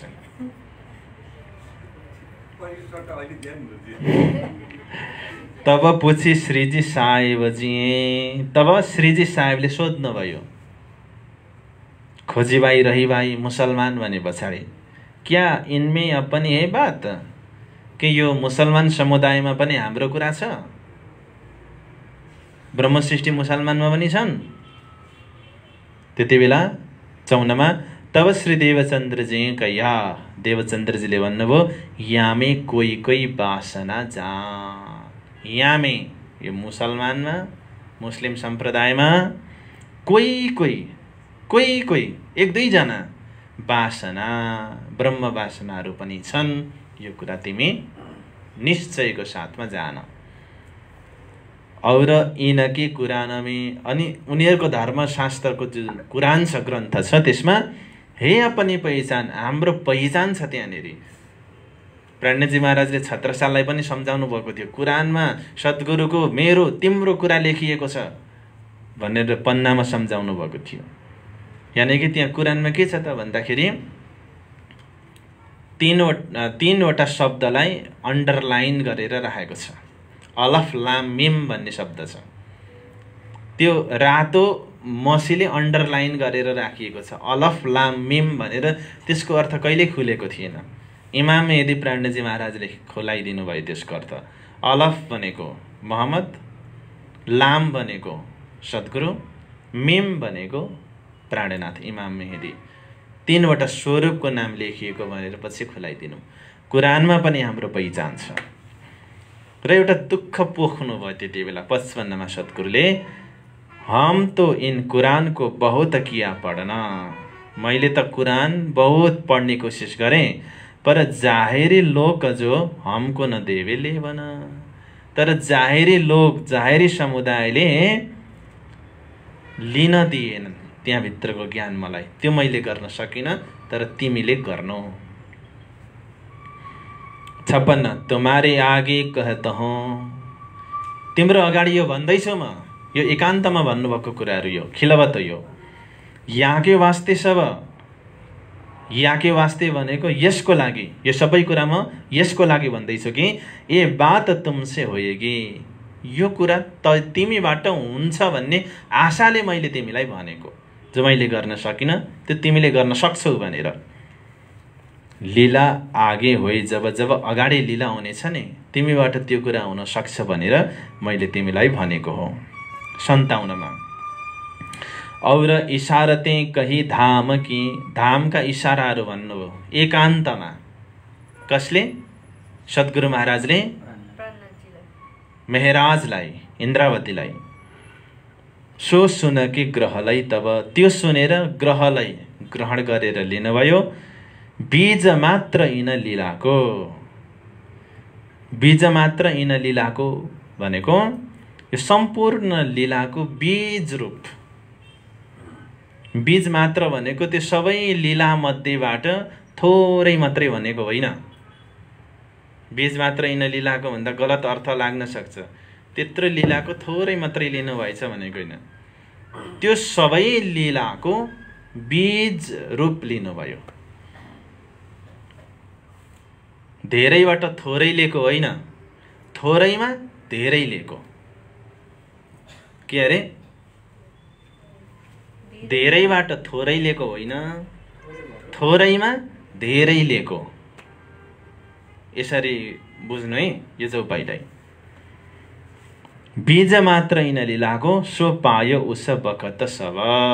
त्यो समयमा त्यो बीज थोरैमा सबै पाउनुभयो। सो पायो उस बखत, त्यो समयमा सबै। 58 नित्यौं चर्चा सुनत हे मिलकी दो भ्रात। नित्य यसरी चर्चा सुन्नुहुन्छ दुईजना भाइहरू मिलेर। दो प्रेममा भिगे रहे।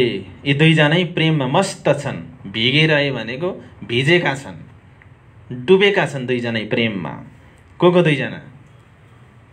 शाकुन्तल र सकुमार छ होइन,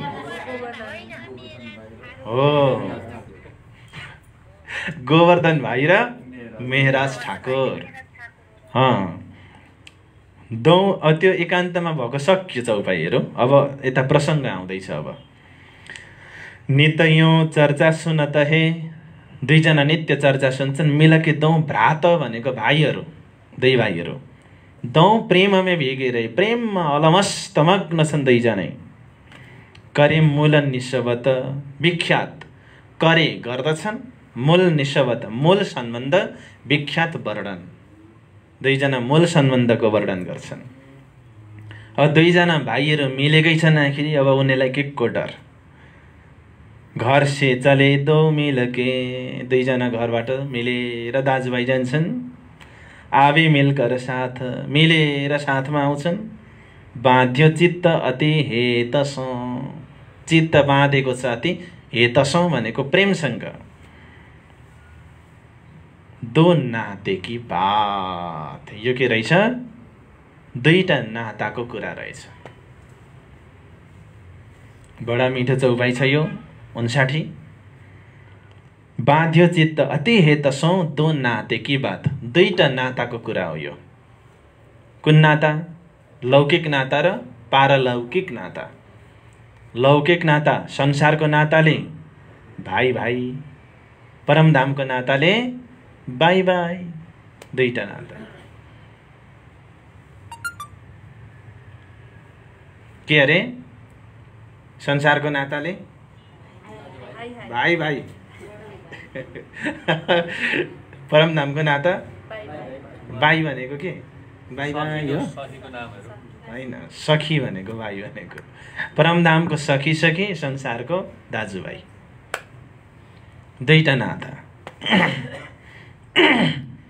तो एक दिन आए घर में। अब भाइ भाइको मिलनको विषयमा त तपाईहरु राम लक्ष्मण भरतको उदाहरण लिनुहोस्।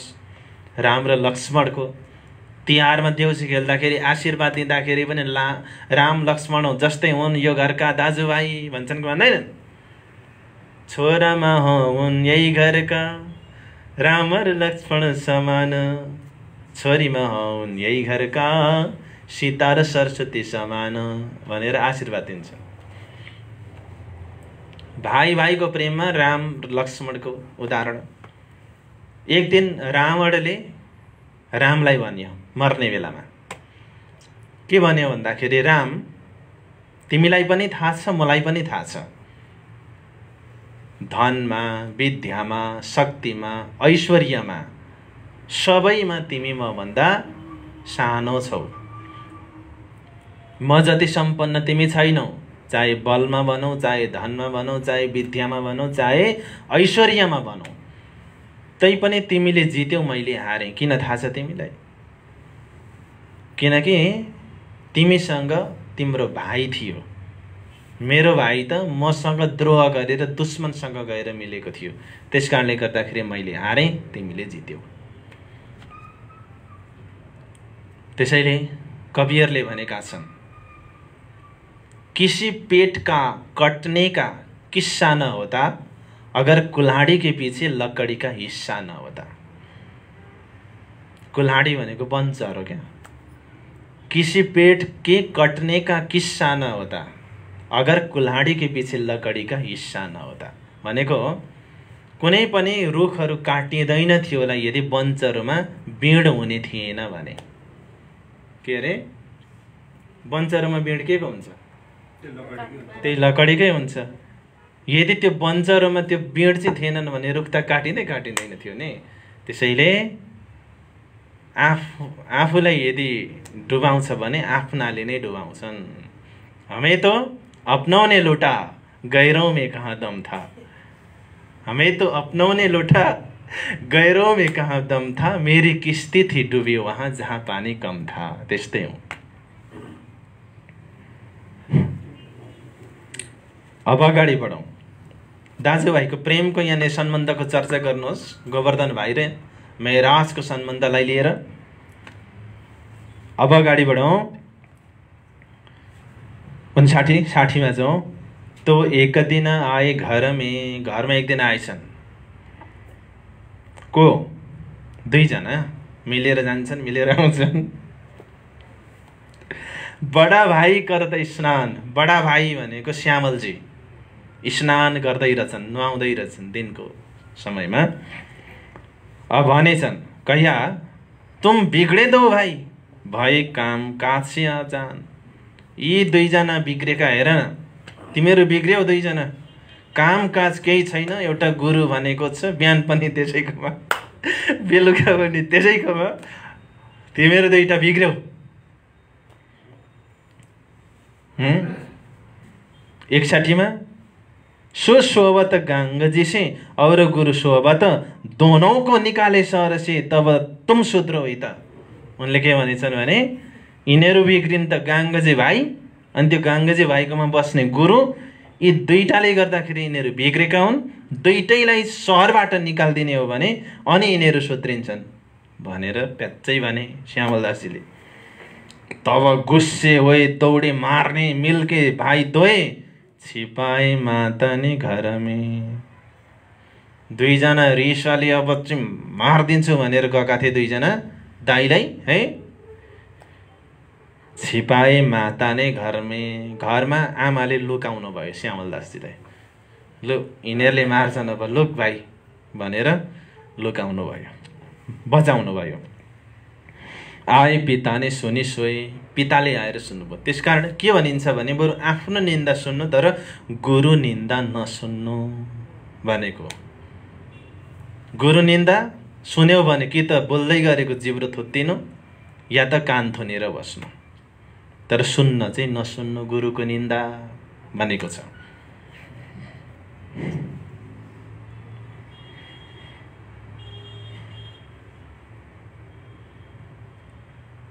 अगाडि बढौँ। छिपाए माता ने घर में, आमाले लुकाउनु भयो, किनकि आमा भनेको भावनाको कोमलताको प्रतीक हो, हार्दिकताको प्रतीक हो। आमा ममताको प्रतीक हो। पिताजीले कर्तव्यको कठोरता सिकाउनुहुन्छ, बौद्धिकताको प्रतीक हो। आमाले लुकाउनु भयो, पिट्न दिनु भएन। आए पिता ने सुनी सोए, पिताले आएर त्यो कुरा सुन्नुभयो। 63 में तब कहा केशव ठाकुर ने, केशव ठाकुरले भन्नुभयो, जिनकी तुम चर्चा सुन त तिन सुनी कान्जी भट्ट से बाँचे श्यामजी मन्दिर जित। तिमीहरू दुईजनाले जसको मुखबाट सुन्छौ नि कथा, तिमीलाई थाहा छ कि छैन? तिमीहरूका गुरुले त कान्जी भट्टको मुखबाट कथा सुनेका हुन् नि। तिमीहरू जसको मुखबाट कथा सुन्न जाँदैछौ, तिमीहरूका गुरुले त कान्जी भट्टबाट सुनेका हुन्, त्यो त मलाई थाहा छ। त्यसकारण अब के गर्ने? कान्जी भट्टकैमा लगिदिन्छु म तिमीलाई, त्यहीँनेरि गएर सुन्नु। यो प्रसङ्ग आउँदैछ। तिन सुनी कान्जी भट्ट से, तिन भनेको तिमीहरूका गुरुले, कान्छी भट्टबाट सुनेका हुन्। बाँचे श्यामजी मन्दिरजी त श्यामजीको मन्दिरमा ती कान्छी भट्ट कथा वाचन गर्छन् नि, त्यहाँ गएर सिकेका हुन् तिमीहरूका गुरुले। हामीले देखेको छैन। उतै चल के तुम सुनो, त्यहाँ किन जान्छौ गङ्गाजी भाइकोमा, त्यहीँ गएर भट्टजीकोमा गएर सुन्ने नै हो भने भनेर अर्को बाटो देखाउनु भएछ। कसले कसले कसले अरे ज्ञानु दाई? ए केशव ठाकुरले। उतै चल के तुम सुनो। तब दियो जवाफ यिनै त, दुईजनाले तब जवाफ दिए। यिन भनेको यिनीहरूले यहाँ। जो पूछे ताको दे जवाफ, तो हम हमेशा बैठे थी त। जो पूछे, यदि हामीले सोधेको त्यसको जवाफ दिनुभयो भट्टजीले भने हामी त्यतै बस्छौँ सधैँ ल। तर हामीले सोधेको प्रश्नको जवाफ दिनुपर्छ। जो पूछे, हामी जुन सोध्छौँ ताको त्यसको दे जवाफ, उनले जवाफ दिनुपर्छ। उनले जवाफ दिनुभयो भने तो हम हमेशा बैठी थी त, हामी हमेशा त्यहीँ गएर बस्छौँ ल। ठिक छ, शर्त मन्जुर। तब पिताले चले तीन पे, पिताले लिएर जानुभयो। वे बैठे जाए कि ताई, त्यहाँ गएर बस्नुभयो पिता। वे भनेको पिता, ती दुईजना को साइलो छोरा र काइलो छोरा गएर बसे। कहीँ भट्ट लड्के कछु पुग्छ त। अब भट्टजीलाई गएर भन्नुभएछ लड्के कछु पुग्छ त, केटाहरू केही सोध्ने भन्दैछन् तपाईँलाई। देव जवाफ चित्त दिई आए, तपाईँ चित्त दिएर अहिले जवाफ दिनुहोस् त्यसको। अब मन्त्री हुन्, मन्त्री भएपछि त होइन ल। देव जवाफ चित्त दिई आए, तपाईँ चित्त दिएर यहीँ अहिले त्यसको जवाफ दिनुहोस्। ठिक छ ल, सोध्न आएका हुन् भने सोधन्, म जवाफ दिन तयार छु भट्टजी। तब पूछे दो भाइ ने, दुईटा भाइले सोधे। के सोधे? भट्ट कितने गुण के लोग? ए भट्टजी, कितने गुण, कति गुण छन्? के लोक, कतिवटा लोक छन्? तत्व कहो कितने सही, तत्व भन्नुहोस् कतिवटा छ, सहीमा भन्नुहोस्। कितने प्रलय अलोक, कति प्रलयहरू छन्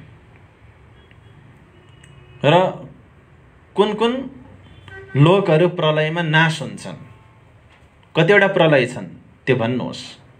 67। अनि उता पिताजी विचार गर्दै हुनुहुन्छ नि, यति नै सोध्नु थियो भने यहाँ किन आउनु, मलाई सोध्नु घरमा, म जवाफ दिन्थेँ।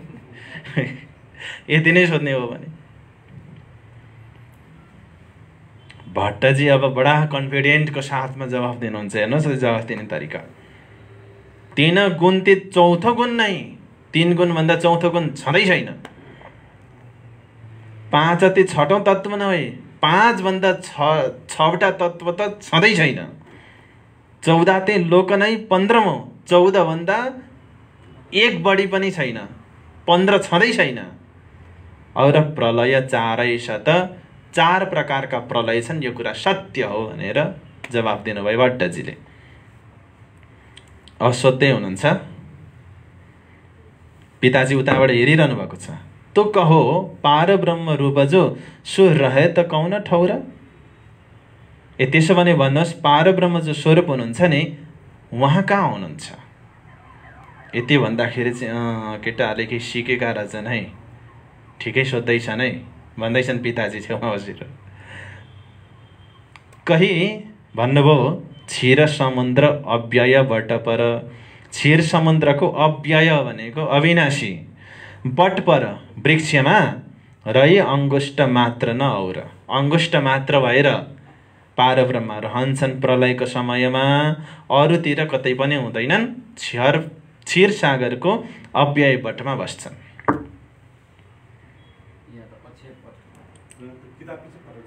अक्षय छ? ए अच्छा, अक्षय ठिक छ त, अखण्ड, क्षय नहुने, त्यहाँ बस्छन्। अब प्रश्न सोधे, चौथो गुण तुम न कहियो। चौथो गुण त तपाईँले भन्नु भएन। छठो तत्व न हो, छठा तत्व पनि हुँदैन।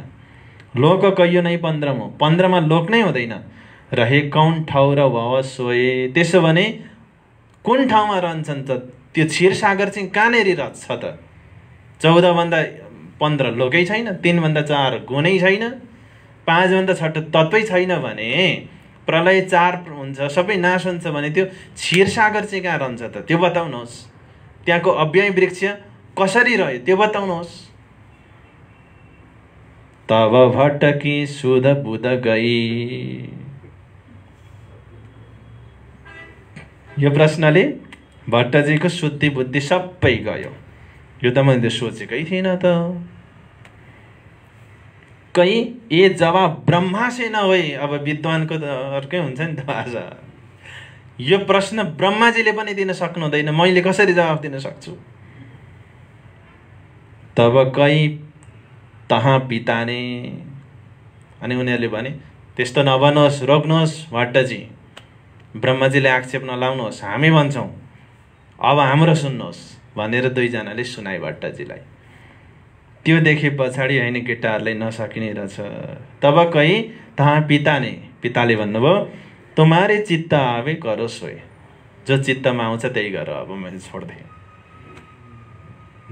भनेपछि या भान्त नौतनपुरी में, यस प्रकारले नौतनपुरीमा दो भाइसी चर्चा कई ठाउँ र दुई भाइले कतै धेरै ठाउँमा गएर चर्चा गरे। कतै यज्ञ गर्दै गरेको धुवा देखे भने पनि दुईजना गइहाल्ने।